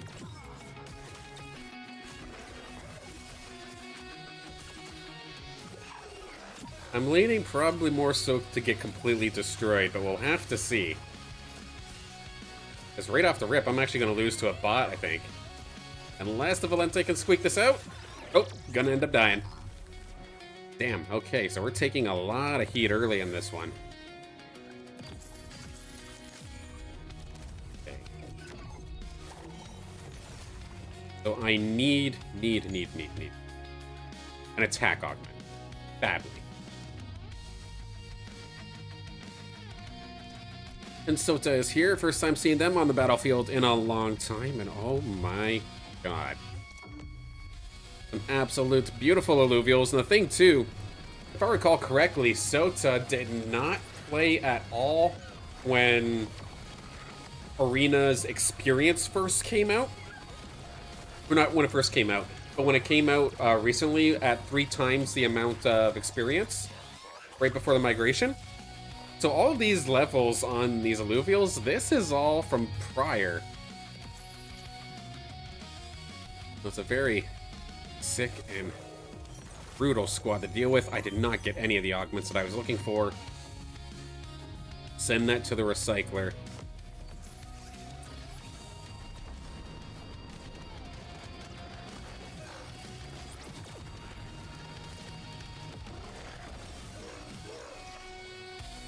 Scoop these up. I have another chance here. I'm gonna wait and see if I'm lucky. Maybe this turns into the restorating. It's not going to, so that's definitely a bit of a heartbreaker. Try number 2 does give me restorating, so this isn't bad. Let's get situated with Harbinger.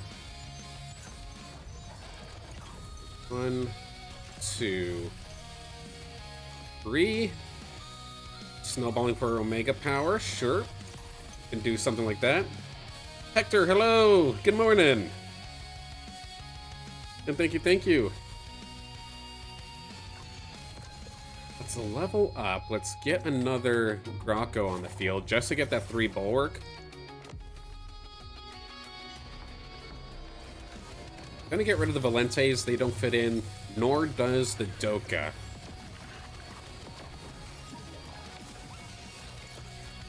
Yeah, Axon's going to be able to just kind of clean up the bots now by themselves, but when I'm playing up against other actual players, it's going to be a little bit tougher here.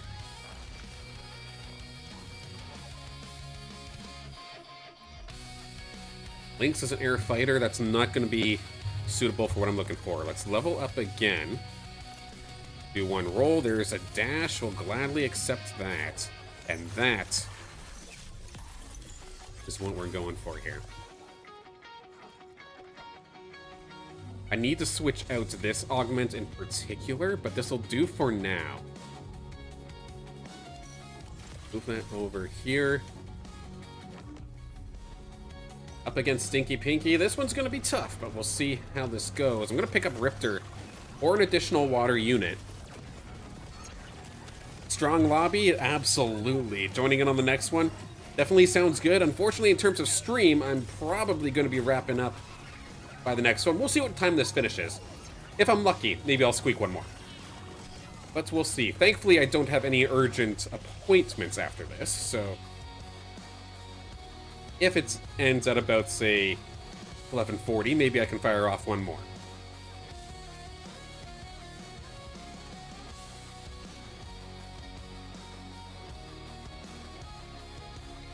We were able to take Stinky Pinky out that time, and now I've got a little bit of additional assistance in terms of tank. Let's switch Kling over here.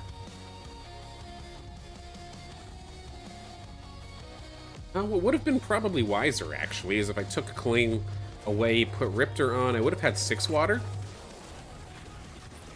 Now going up against Bond Daddy Ratty, and I'm kind of happy that my dash does get some time to level up here. It's only a little guy. It's not the best little thing in the world, and it's only level 17.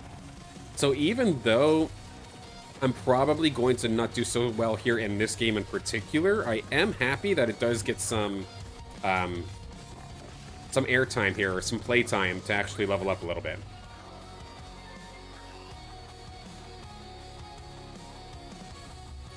A resistance piercing, I feel like that's probably a must. Let's pick that one up. There's the heady here now as well. Here's what we're going to then change up, I think. If I get all the way to level 7, we're going to take away Archie for now because we have not leveled it at all. Got the line of scrimmage here with all of these tanks. Getting me up to 5 tanks. That part's good. Let's then add Richter. Get them in here, potentially, for that 6th water. Let's snuggle up, because this is Sota. This one's going to be a tough one. Any news about the migration? The last update I saw was this morning, where one of the Illuvium staff members said that they are well on their way. Everything looks like it's moving smoothly. However, it's not quite done yet for about another week, I believe, is what they said at minimum. So it's still in progress. But things seem okay, and it looks like this time the little dash that could alongside the Axon, as long as we could deal with this Winx, are gonna finally be able to put a dent into Sota. There we go. Okay, any chance we get Omnivamp? Damn. Okay, no, not quite. 10% heal at 10 seconds in, that's probably not gonna be good enough.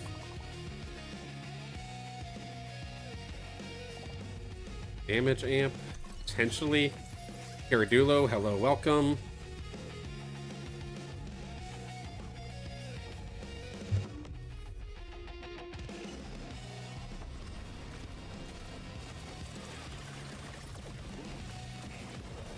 Go.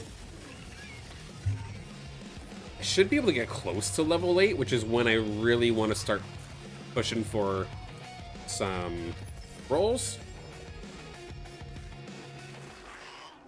Gain shield for 10 seconds. It might not be a bad idea. I don't really have any true healing right now, eh?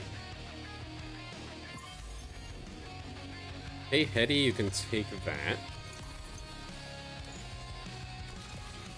It gives Omega Power, so let's do that. Water by chance? Yes, please, thank you.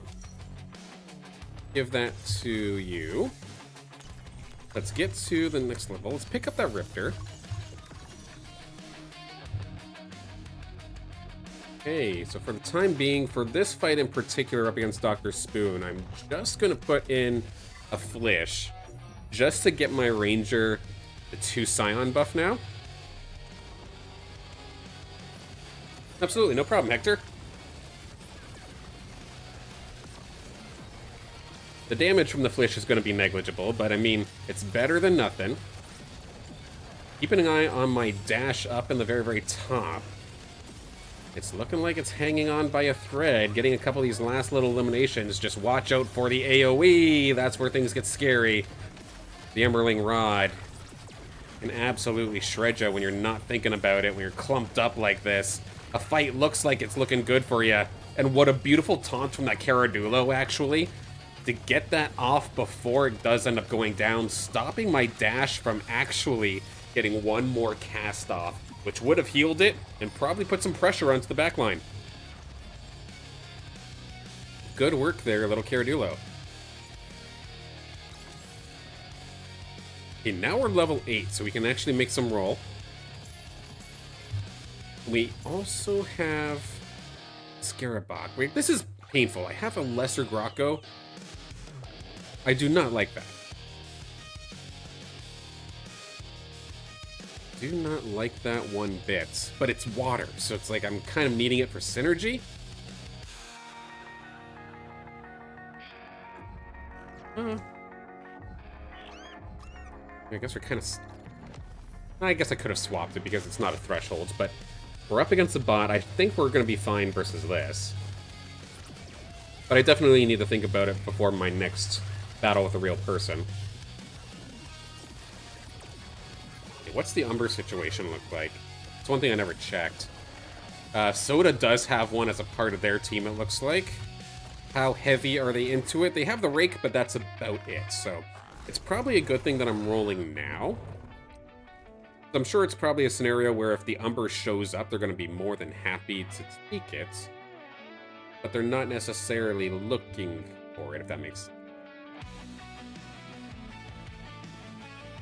One little optimization I'm realizing I'm missing out on as well is the fact that my Ranger is currently Tsunami. I should absolutely have one of my grass tanks down to it here to get that instead. So now we are in a good spot. I do need there actually. I could do something like this for the time being. Another Scarabok is here.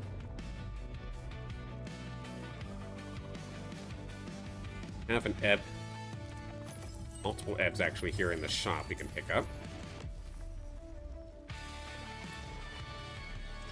Up against Bond Daddy Ratty with the double fighter lynxes coming my way, but they have quite the tank line to have to deal with, as well as my little pupper up in the top left corner coming on down onto the lynx. Good stun here from my Scarabok to slow things down ever so slightly. These Lynxes and the team in the back there are doing a fantastic job, though, of tearing through my front line. They will end up taking this, I do believe. We're going to give them a good fight, but we will end up going down. Now we're below 50. I should have picked up the Scarabok. That's a definite miss there, but we'll gladly pick up the Trunk now as we go up against Sota. I feel like I do need to make some moves. There we go. We now have Steam Harbinger online. And with that, Steam or Harbinger. I think Harbinger would be better overall, right? Hate that I missed an augment, but I feel like this is the right way to go. The Steam 2 compared, or Steam 3 compared to Steam 2, I don't think is that huge, but getting a Harbinger onto a Rake, I feel like is kind of incredible. And as of right now, it's looking all right. Come on, Rake, get it done. Oh, right off of the T-Roo Pup, actually. That worked out. There we go. We hang in there. Oh, we might actually lose Bushman Kush, who also has a Rake, actually.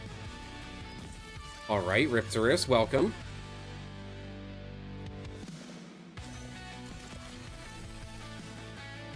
Since I do have Rake now, I could potentially put some more level, or credits in towards levels. I optimally need 2 more water units. One, of course, I have the Ebb here ready and waiting. And then I would just have to find an Alfie, which my chances get better as I'm leveling anyway. And I have one too many bulwarks for my liking. Make up damage, yes please. Scoop these up. Level up a bit more. Do we maybe go for the kill shot here onto Push? Very well, just might. Let's see. Do this for the resistance variant. Something like that. If I were to get rid of a tank, though, which one would I get rid of? Like, it'd have to be Scarabok, which, if anything, is kind of the one I want to keep. I'll keep it for now because I don't have a perfect answer for something to bring back in. I'm gonna add Crunk all the way down here to try and catch the Rake.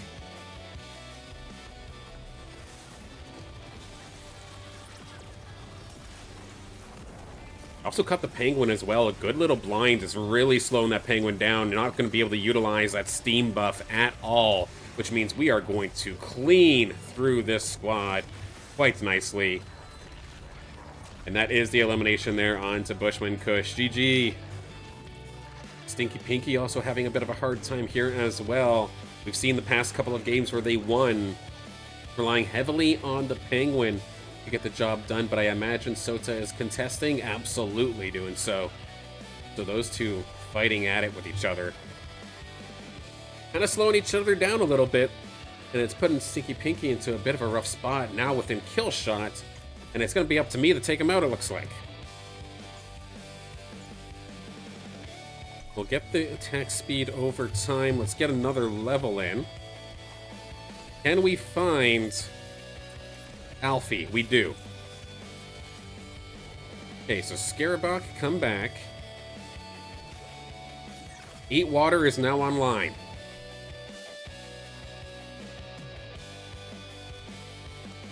Do something like this. The Ranger is protected on that front.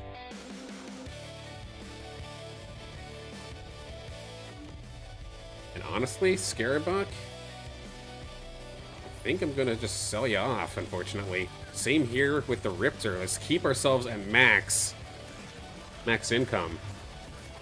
Then start looking for Umbers. Let's see, now there's a lot of low health bars. This is exactly where the Rake loves to shine. Takedown after takedown. Stinky Pinky got me twice here today, but I get the final one at least. Taking them out in 5th, actually, so That one going to hurt, I'm sure. Now in regards to rakes, the only one that still has it is myself and then Sota. Sota leading this lobby does have 2. So I'm honestly put into a very, very awkward spot where I feel like I need to kind of go crazy with rolling.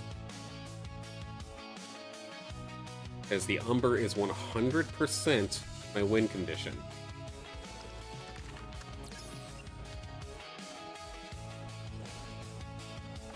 Up against Dr. Spoon next.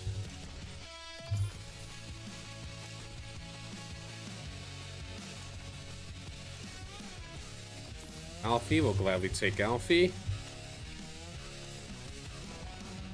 More Alfies.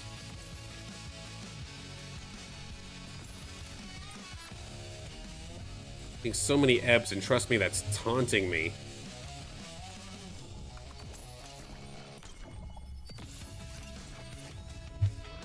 That is awkward spot here. We have the opportunity for potentially a dual F. But we did not get as far into the rakes as I was hoping, but with these shots from the dual, or not the dual F, but from the Sinolf now, it does help with getting a couple of these health bars much, much lower for potentially my rake to clean up. It's not a surefire thing, especially since I do not have the augments to actually supplement this dual F or supplement the Sinolf. So Dr. Spoon's gonna win this one once again. But I'm feeling like I'm kind of on the tip of what could be a major iceberg moment. And I think I have maybe 1, 2 more losses that I can take. Dual F online.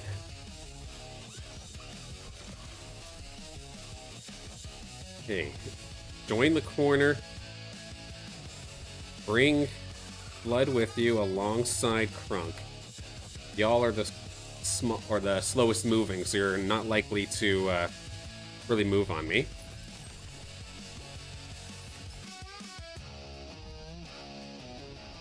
Throwing away that Flish was a mistake.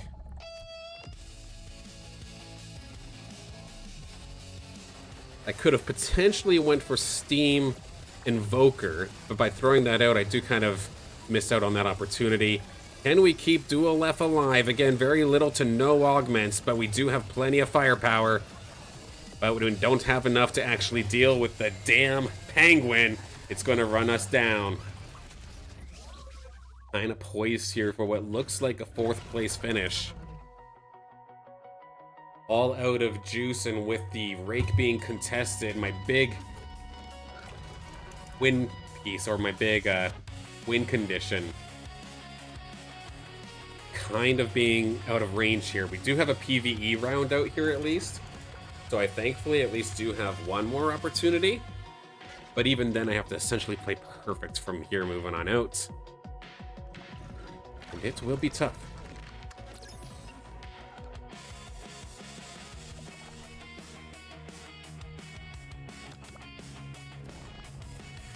Augments-wise, is there anything that I would do differently?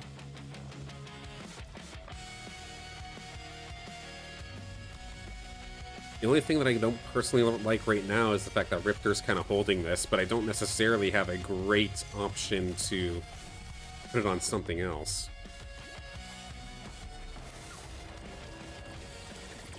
I feel like my positioning was essentially fine, just I don't have the firepower necessary.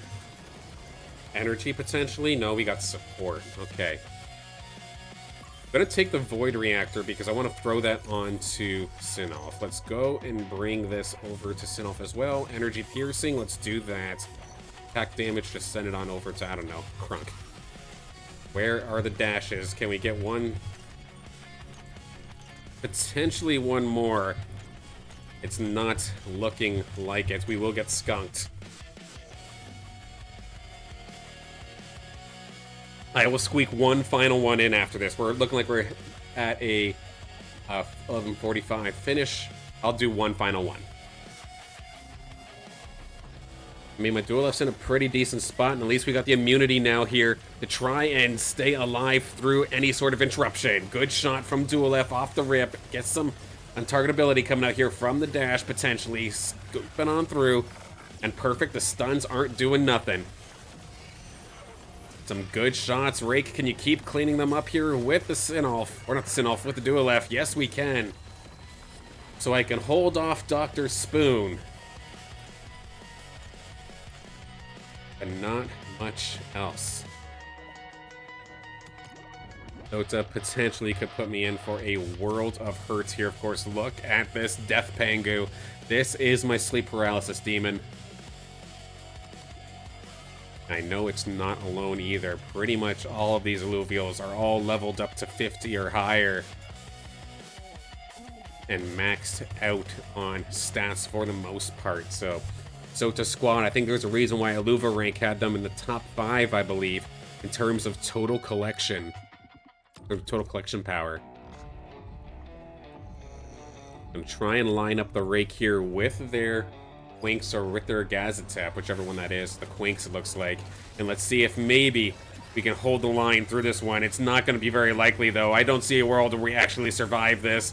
Look at this absolute brutality coming on through here from Sota Squad. One more time here with the Rake. I mean, it's going to be close, but as soon as the Penguin comes on through, the Penguin will clean things up, I do imagine. There it goes. We're out of here. Going to be in third. Of course, we're not done just yet. Let's see. Final battle between our two final players here. Sota Hyper and Dr. Spoon. Both these players, according to Illuva rank, in the top 5 in terms of total collection across any player in the entire damn game. And we've seen exactly why with both of these squads. Let's see the carry here on this side here. This Furiox going to be absolutely incredible. We do have this for us here as well for Dr. Spoon in the red. Sota looking to just blow this corner up. Let's see if we can get a better angle on it. Where do these rogues end up going? Kind of all the way to the left-hand corner. I kind of like this angle a little bit better. We can see as this ramp fight goes to the skies and absolutely destroys the Ranger. The Forest is down as well. Things are looking good for Sota. Malura is exactly where they need to be. The Penguin went low, but not low enough. And a very, very convincing and incredible welcome back here for Sota as they take this one rather convincingly. GG. Match summary is kind of trolling me a little bit, but that was Sota's victory.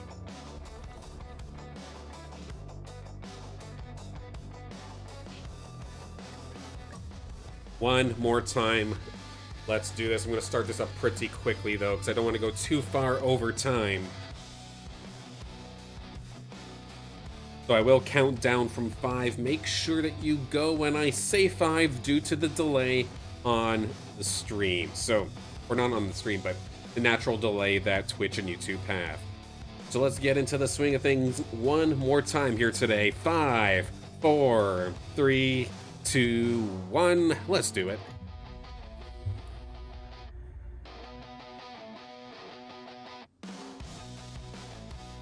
Squeak one final game in here.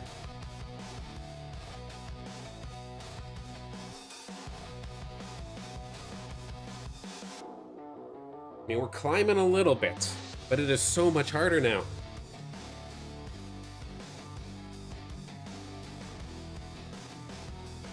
But of course, good games to everybody in that last one. That was a tough one.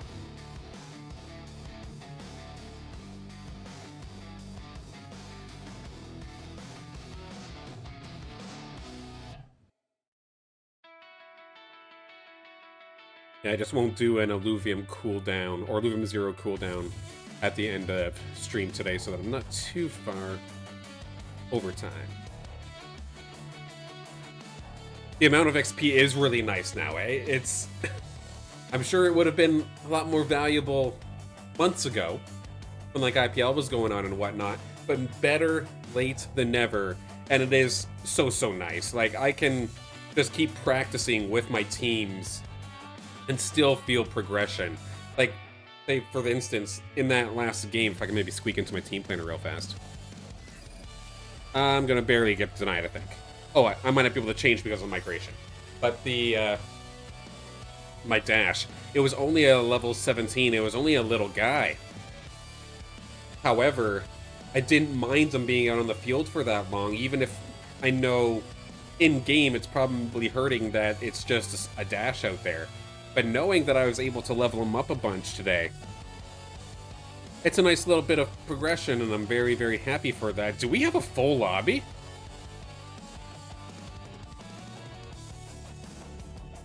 I think this is basically a full lobby here. We got Kirito hype in here now as well. Hector's made it. There you go, Hector.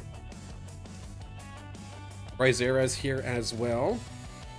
Then Sota, Dr. Spoon, Stinky Pinky.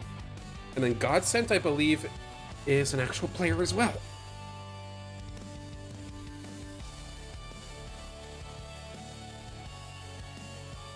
I wish I didn't sound so surprised that we had a full lobby.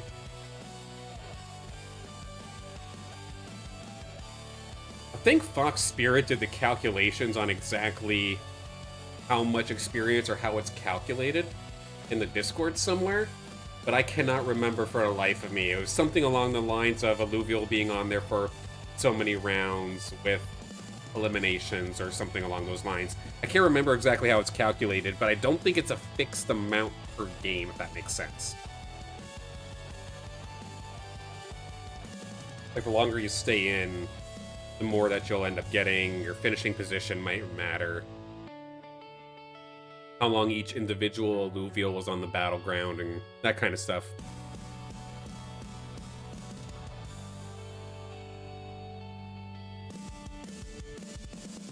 That you can absolutely do, though. Sorry, I might have misunderstood. If you don't go back to menu right away, just go to next page, you will see exactly how much each alluvial got based off of their experience.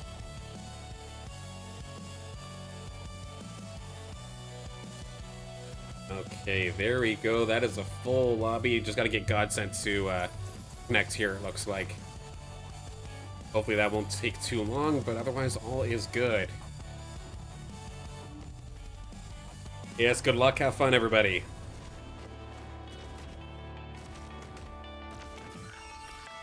Last arena game here for me on stream for today. Of course, this isn't going to be my final stream of the week, though. We do have this week at Illuvium.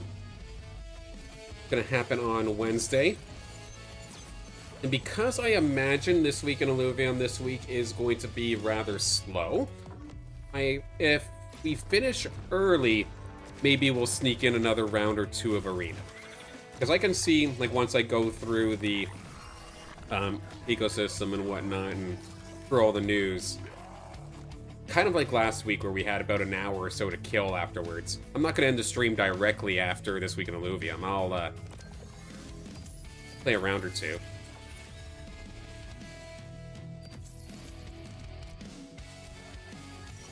Can we get the restorating? We absolutely can. There we go.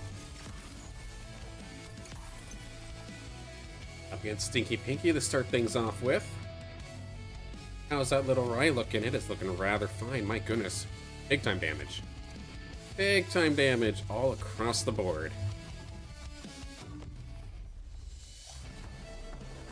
That's what I love to see. Those that worked on their collections early on and put in the grind. Now is your time to shine. I just hope that you get the opportunity to shine in some tournaments sometime soon.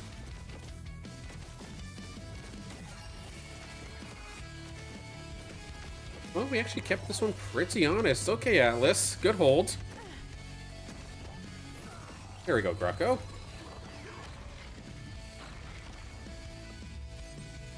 Okay, I'm not using the rogue weapon. Could potentially go that way. What do we get going on? Rizera's got the Emberling Rod. Spoon's got Emberling Rod. Hector's got the Aqua Blaster. Sota's got the Air Fighter, the Arrow Edge. Okay, the only major opening that I'm seeing, there's a lot of grass, there's a lot of that. I was a little bit too slow now, wasn't I? But I'm not upset with this, actually.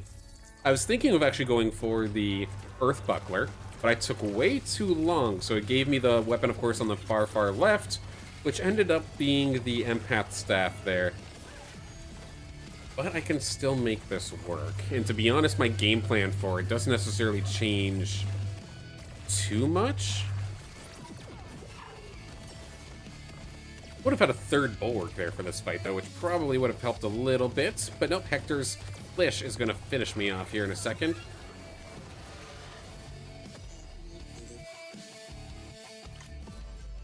Fighter imprint, I like this. Yes, please. Theory, if I then leveled and added shields.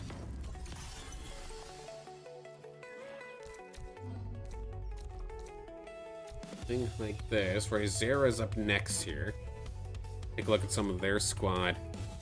They've got some levels in on it, but you can tell in terms of stats, they are okay. They're actually not too bad, but I mean, compared to some of the people here, definitely a little bit behind, but Zera's probably on the same level as myself, I would argue. Because yeah, like, I don't want to call these alluvials bad by any means.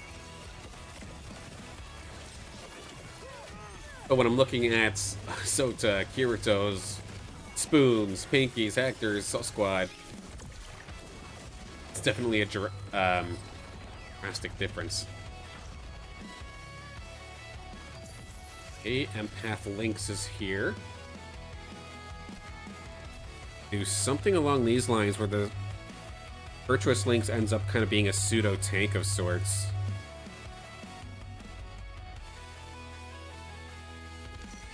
And maybe doing something like this instead. Snuggle up here as Sota is about to jump on me there with this Lura. This little guy is not a little guy at all, my goodness. I think we're the same level 4 and level 4 action. But my Scorpion has moved away from my Lynx, so it's not going to be anywhere near the healing aspect, which will shut me down. Unfortunate there for Godsend. Looks like they're still stuck.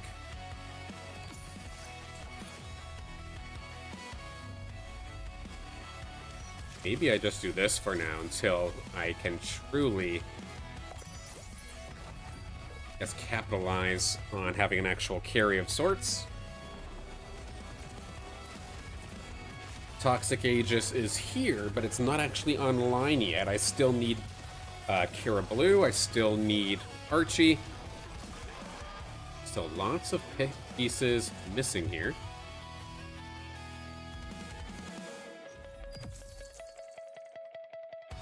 Up against Godsent, so unfortunate, but we'll clean this up nice and quick. I've got attack speed, I've got the healing, I just need my utility. Which in theory this would be it, but let me see and think of who I'd end up using this for. I think that's probably correct. Tank for you. Healed into resistances, or resistances based on targeting. We could potentially go that route as well. Do something like this for the fight after that.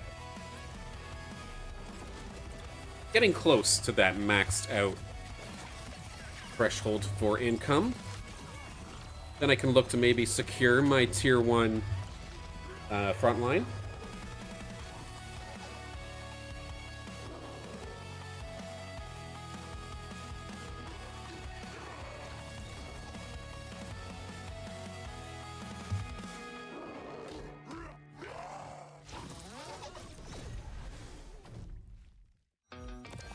The only one who hasn't taken a hit so far is Sota.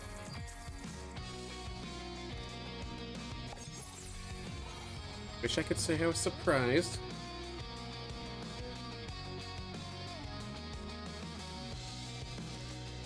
Having another empath here actually does me no good. Another fighter could potentially. Got the rogue's going to be jumping on through in just a moment to do something like this. But the Lynx is still technically the carry in this instance, but we get a little bit of a better circular angle, where as soon as these heals come out and the shields come out, I can actually deal some decent damage, decent sustain, and keep the team alive here, hopefully, up against Stinky Pinky. If there's any time where I get the opportunity to actually get the win on to Pinky, it's here in the early game. That's the only time And I can really get the ball rolling, because usually as soon as they get their late game team up, it's just basically over. In the past, I have not done so well after. Okay, there's Caribou. A Hector this time. 3 bulwarks currently on the field. I have 5 if I had enough to actually put them onto the field. In fact, I'll probably make this switch. Let Axon hold the line here for me. What's that? Yes. Yep, of course.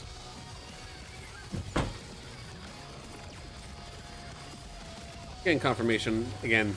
Like I was saying before, this will be the last game here for today. Good fight here with Hector. It's close, but not score. I mean, now that I see all the Illuvials still on the board, this wasn't close at all. Absolutely shredded on through. Nice little stab in there for yourself, Hector. Okay, there is the tank variant one that I do kind of like using, especially since we're got a lot of Rogue fans here today.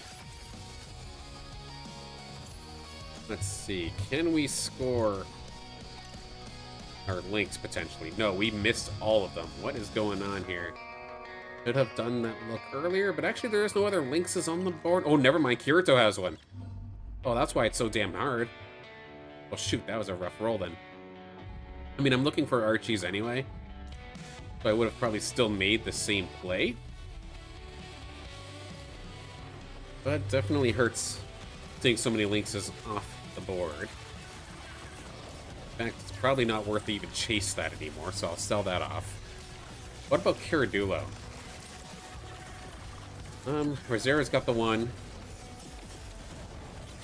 That's basically it.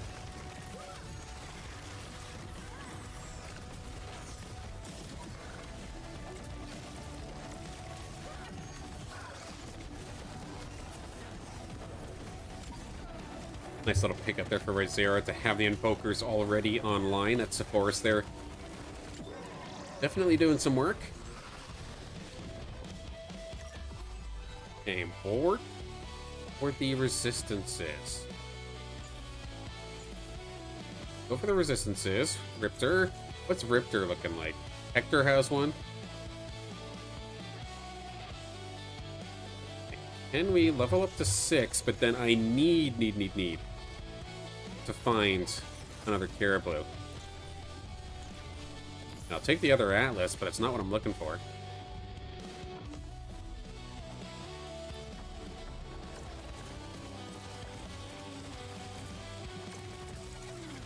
Either that or find Kling, and I can just go for a Verdant style instead. Potentially.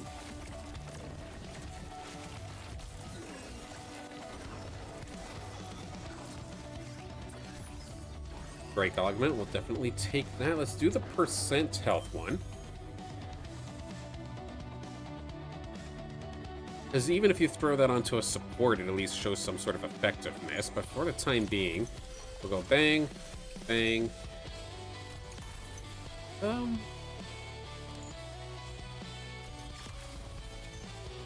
you don't want to do both. You kind of want to do something like this.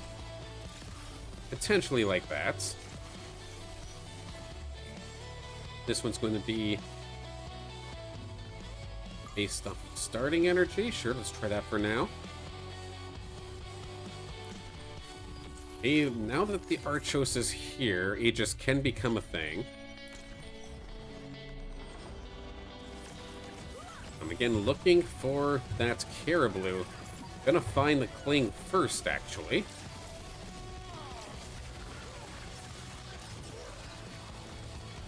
Little Riptor getting into the fight, but they're already so tanky here, especially for Dr. Spoon. And Riptor's just gonna run right into a brick wall.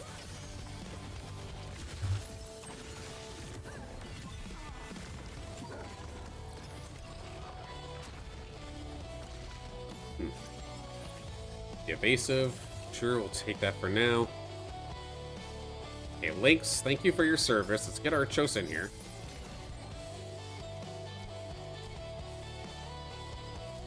Tank line up front.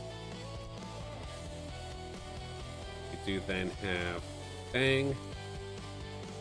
I don't want you to be somewhere near the front so you can still get to your cast off on the front line.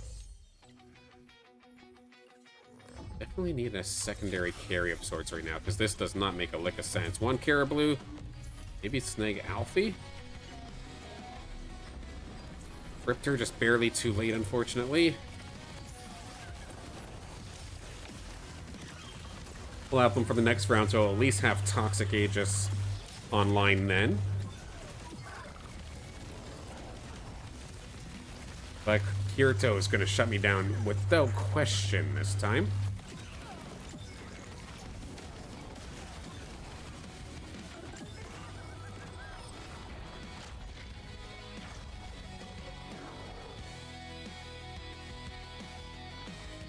Okay, there we go. Crunk is here. We'll take that. Let's swap Little Rip for Middle Rip. 2, 3. Something like that. Level up a little bit. Get Alfie online. Give you the fighter. Give you the additional attack speed off the rip plus the shield damage. Oh, that initial launch positioning, though, I did not like there for my Riptorus. I need to have some sort of other tank here on the right side. I think I might get away with it this time, but should not technically have put them into that kind of position where they're getting targeted right off the start. Yeah, we'll get away with it this time, but it's something I need to adjust immediately.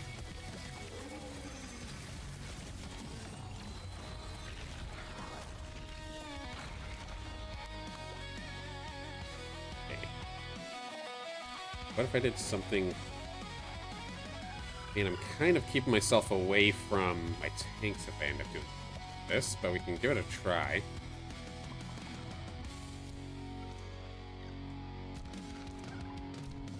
Something like that instead. Cryptor, Caribou, thank God. Okay. We'll take that. I found another Heady as well, so I'm not too disappointed at that. Which one is my better? Okay, so not you.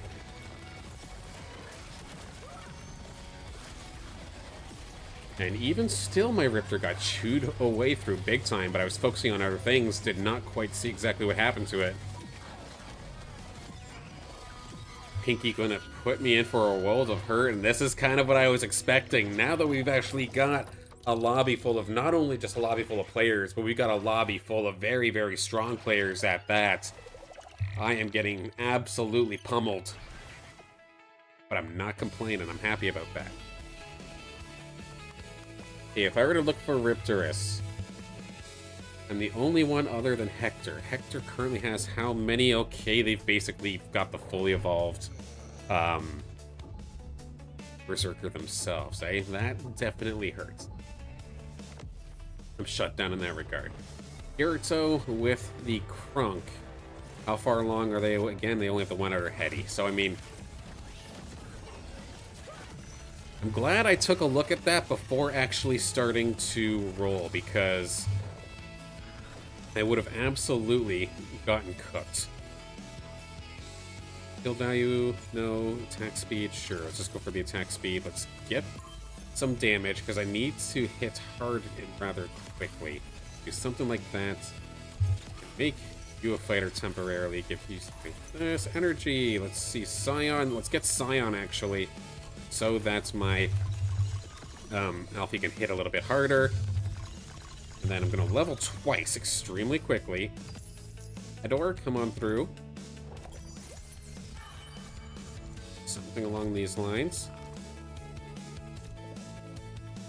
Then I've got room for one more tank. We'll do that. Can I find one more Alfie to save my life? We can, just barely, but this still may not be enough. We might be out of here pretty quickly. Well, one final ditch effort here to get to level 9, get enough Illuvials on the field to put in the hurt, and sure enough, actually, Rysera also has a Sin-Off ready to rock. But can maybe my Aegis buffed Riptors get the job done here? It's kind of stuck on the Caradulo. It's not been able to sting in a long time. Finally going to be able to get in there. And sure enough, you might have the Invoker, but it looks like I just have enough firepower to kind of sneak in through these spell casts and get the job done. There we go. Rysera down low. Hector's low within kill shot as well. Attack speed 20% faster. Let's go for it. Okay, there's nothing I can do with that right now. Any chance of an Adorito? No, there is not. Okay. This is probably where my goose gets cooked.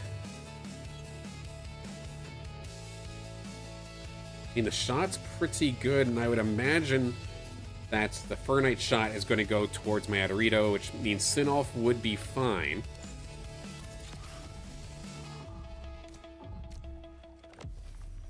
But is that going to actually be enough? We'll have to see. This is going to be a tough one.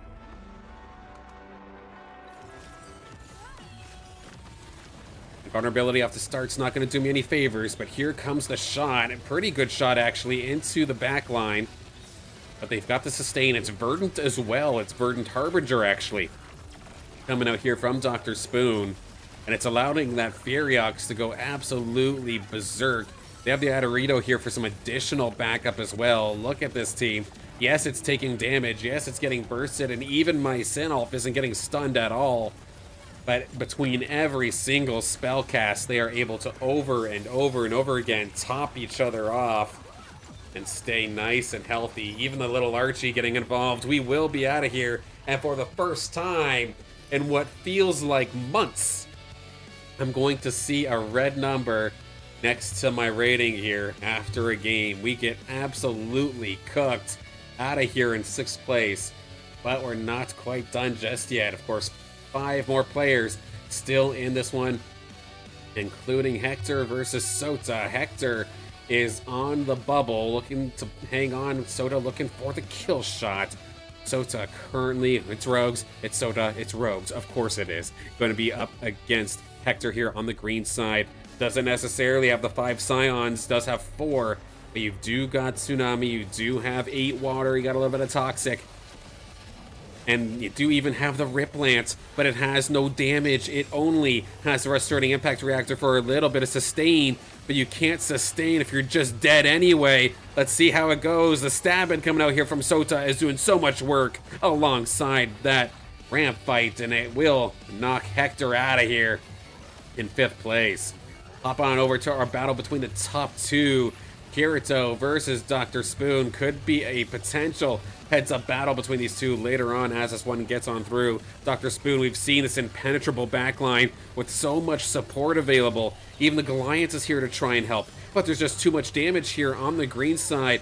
Here for Kirito, it's doing a fantastic job of being able to breach, and there's just enough sustain and enough defense with the Templar buff on top of that to make it extremely difficult. Don't see anybody getting knocked out just yet, but a big pickup here for Dr. Spoon as they're getting ready to go up against Sota. The big old Titanor. Oh my god, that is an absolute legendary Titanor, if I do say so myself. I wonder, was that caught or was that fused? But either way, incredible stuff here for Dr. Spoon going up against Sota.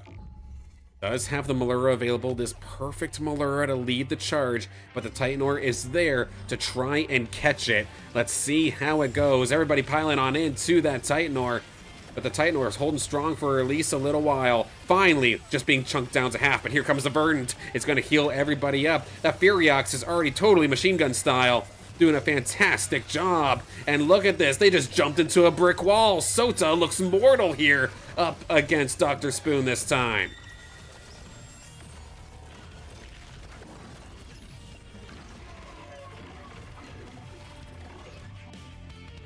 And this is getting crazy. Sota down within kill shot. Dr. Spoon getting low as well. If they're saying in the chat here, didn't notice the bond. Oh no. That definitely hurts, but hell, that was a crazy lobby. And making 5th is still, honestly, good job, Anya. Good one. There was no steam. Oh, I see, I see. No, that definitely hurts.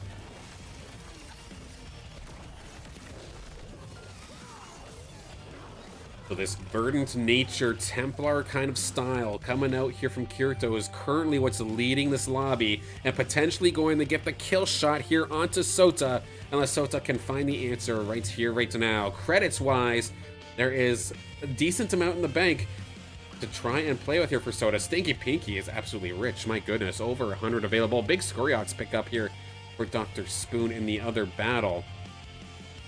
But what does Sota end up trying to do? As of right now, I've not seen that credit bar move at all. They're close to getting that slash in, but I don't see it maybe coming into fruition here. A final move finds one more slap in, but it may not be enough. This is a very tough wall to crack.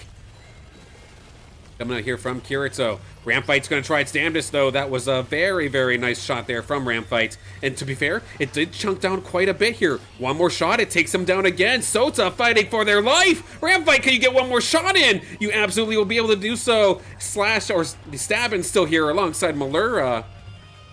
That keeps Sota in the game. Now we have 2 people within kill shot now. Stinky Pinky is one of them, but they do have plenty of credits to spend here for a final push for what looks like a Inferno-based composition. Let's take a look and see kind of what they're cooking so far. It looks like a 7-fire, Wildfire, Inferno, Templar style. Another Templar team kind of coming on through, but this time with the fire variant on top of it. Did Stinky Pinky go all in? I don't think so as of right now. They're still holding on to over 70 credits. Are they that convinced that they could win this one? That might be a mistake, because now we have legendary augments on board. We have a Phosphorus online now, and it's not even 60, it's 61. My goodness, this Phosphorus has been around for a while. Stinky Pinky with a very risky play to try and get this one done. I mean, if they can actually win this fight, they are going to be so rich, but they have to deal with that Phosphorus that is directly in the center, being pulled around all over the place, stunned, charmed, and everything, but it's got the damage. It's running amok. It's all over the place, but at the same time, that backline is getting absolutely murdered by the Rampfight and the Monarch. You got the Furiox and the Fernite in the corner as well, but Phosphorus, Big Bird, it's still here, it's still alive, it's firing away on all cylinders, and the greedy play coming out here from Stinky Pinky is going to cost them 70 credits still in the bank as they die. Heartbreaker here for Stinky Pinky. Sota also does end up falling, which means we have heads up Illuvium now between Kirito Hype and Dr. Spoon. Both players being at 27 health apiece. This is as even as it gets. A bad loss either way could be curtains for either player. Again, Dr. Spoon in the red, Kirito Hype in the green. We've got 2 nature compositions as well coming on through here. The only difference really between the two is Kirito is fully committed to that nature. 9 nature coming on through. Meanwhile, with Dr. Spoon, we've got the Danger Noodle up in the top left-hand corner to kind of bring a little bit of firepower, and they've got the Magma online as well. Does the nature maybe have too much healing? Phosphorus, that Omega was going right into the Scoriox, but the Scoriox does end up healing as well. Relatively untouched otherwise. Now these Omegas coming out here from that Phosphorus is getting kind of scary. Machine Gun Scoriox, can it find the right targets? It's onto the Phosphorus. Can it burst it down? It's extremely close. It does get the big carry down. Now you just got to deal with the backline, and there is still so many tanky Alluvials coming out here from Dr. Spoon. They're kind of held up on the Blotto. Blotto doing a fantastic job of holding the line. Just so much healing. Can they finally burst it through? They finally will. That will now be the perfect opportunity now for the Titan or to charge on through. And as the overtime ticker comes on through, let's see, is that it? Is it over? Not yet. Kirito, 2 health left in the tank. One more chance to pull this off. Let's see, are they broke? They absolutely are. Both players have everything onto the board. In terms of upgrades, what are they barely missing here? It's looking like for the side of Kirito hype, the only thing that they go for is possibly the Archelian, but at this stage in the game, it's so hard to find tier 1 units when you're, what, level 9 now or level 8 now? That is so tough. Meanwhile, Dr. Spoon, same squad coming on through. It's just a matter of dealing with the Scoriox, or hanging on to that Scoriox, keeping it in the game. That's essentially was the winning ticket. But what about here for Kirito? Can they keep Phosphorus alive? Phosphorus being so fast kind of runs into some dangerous positions. But look at this, right in the perfect spot to be able to Omega onto 3, 4 Alluvials. This Phosphorus is doing work. It's cleaning up house. It's very close to the Scoriox though, and Blotto has all the attention in the world. It's going to allow for Phosphorus. It's right there. It's on top of Scoriox. It's going to be able to get the job done. The DPS is gone. This is going to be a runaway Big Bird now. It's just a matter of dealing with this Titanor. It's going to take it a little bit of time. That is a beefy boy, but it is going to eventually go down. Now that it's gone, the Phosphorus will clean house. That was a convincing win. Is that it? It's not over. This last battle will be it. 2 health apiece. Does not get any closer than this. And how about this for a little bit of extra anticipation, a little bit of extra cinematics? We do have an PvE round that kind of split things up a little bit. Give everybody one more chance, a flush dose of credits alongside maybe some components. One final opportunity to make a awesome little adjustment. Of course, Kirito hype going to be the one with the full committal onto the nature style, with wildfire mixed in, with big emphasis onto this Phosphorus actually getting the job done. But what about here for Dr. Spoon? What do they have in the tank? Do they have enough to get to level 10 potentially? I am all over the place here with this camera. My goodness. Let's try that again. I see Kirito throwing GGs in the chat already. What happens that I did not notice, I wonder? I don't see any sort of major upgrade. Players both looking for stuff at this moment. I see some clings showing up here for Kirito. It does not seem like it's going to be able to actually evolve into anything. And I don't see anything for Dr. Spoon either. It's just going to end up looking like a positional game to finish off this ranked battle. And oh, hang on. Another nature did make it on board. A final move there from Dr. Spoon, so they too have hit that 8 nature threshold. Nature seems to be the way to go so far, but one team has a Phosphorus, one does not. Let's see how this ends up going. Beautiful line coming out here from Kirito Hype's Phosphorus, doing a huge amount of damage, but the Danger Noodle and the rest of the backline here for Dr. Spoon is doing so much damage while the Titanor holds strong alongside the Twine, and it's keeping that Phosphorus right next to the Blotto. Phosphorus staying relatively healthy for now, but Blotto's extremely low. A couple final heals coming out, but is it going to be enough? As of right now, Blotto is doing a good job of holding. It's mitigating. It's healing over time. The shields, nobody is dying, but the 2 Templar style, bringing Kirito just that much more tanky. But is it going to be enough? Blotto's down. Phosphorus is here. But where the hell did that shield come from? Big time augment save coming on through, but no, there it goes. That is going to be the end of the game. That is going to be Dr. Spoon taking the win. What they did not have in terms of damage mitigation and in terms of... Okay, this isn't accurate at all. This is still from where it was earlier. But what they didn't have in terms of the Templar buff, they had in damage. The Scoriox with Arcanite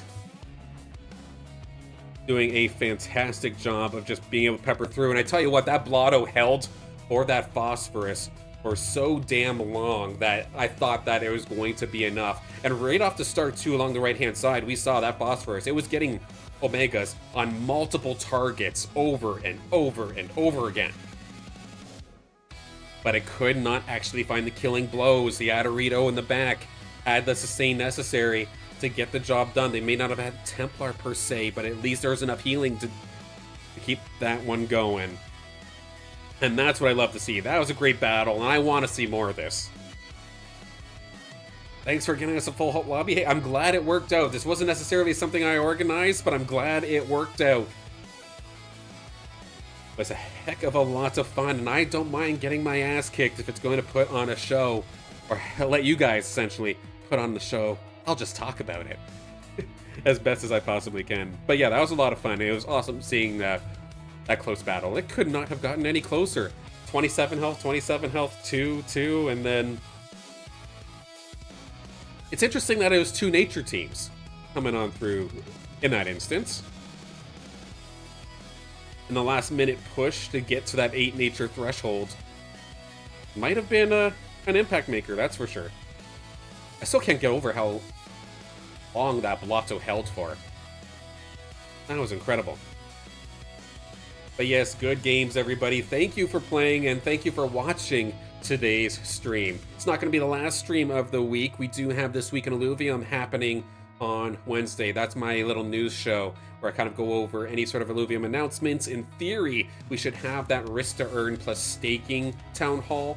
That's supposed to happen tonight, I believe. We'll talk about it on Wednesday, and we'll go over all of those announcements, plus our usual Illuvium Arena meta breakdown. Let's take a look at the leaderboards and see who continues to climb and who ends up falling now that the big boys are starting to show, or the big boys and big girls are starting to show up and start competing with the big collections. We'll take a look, of course, at any sort of Illuvidex data, whether it be our top sales of the week, whether it be the scarcity. We'll take a look at the Illuvidex for Illuvials, see what is in need, because we can't get any more new Illuvials right now unless you want to do auto drone runs. So what happens to be the most scarce right now if you want to try and buy it directly? We'll have to see. So I got wrecked, GG. I mean, this was a killer lobby. And it looked like you were, I believe, contested at least a little bit for rogues this time. So it is definitely something that happens. GG's nonetheless. And of course, after This Week in Illuvium, if we do happen to finish before my 2-hour time slot ends, we'll hop into the arena for another game or two. Friday, I will be taking off to work on videos. Like I was saying a little bit earlier, I have like 17 videos that I want to make, but of the free time that I have, I gave too many of them to streaming. So for this week at least, I'm going to take one stream day away on Friday for the opportunity for me to actually sit down and hopefully crush out a couple of these videos. If you are new here by chance, of course, I do at least stream every Monday and Wednesday, sometimes Monday, Wednesday, Friday, here with majority being Illuvium content. I don't think I've done something not Illuvium since like July. So it's pretty focused on Illuvium right now, even though it's a bit of a quieter period. That's okay. It's just more time for us to focus on leveling up and honing in our strategies for the arena. So if you're new, whether it be following on X or Twitch or subbing on YouTube, it would mean the world to me if you could absolutely do that. It helps me out a ton, and I definitely appreciate it. But until then, we shall close things out for today. Thank you all once again for tuning in, and I will see you on Wednesday for This Week in Illuvium.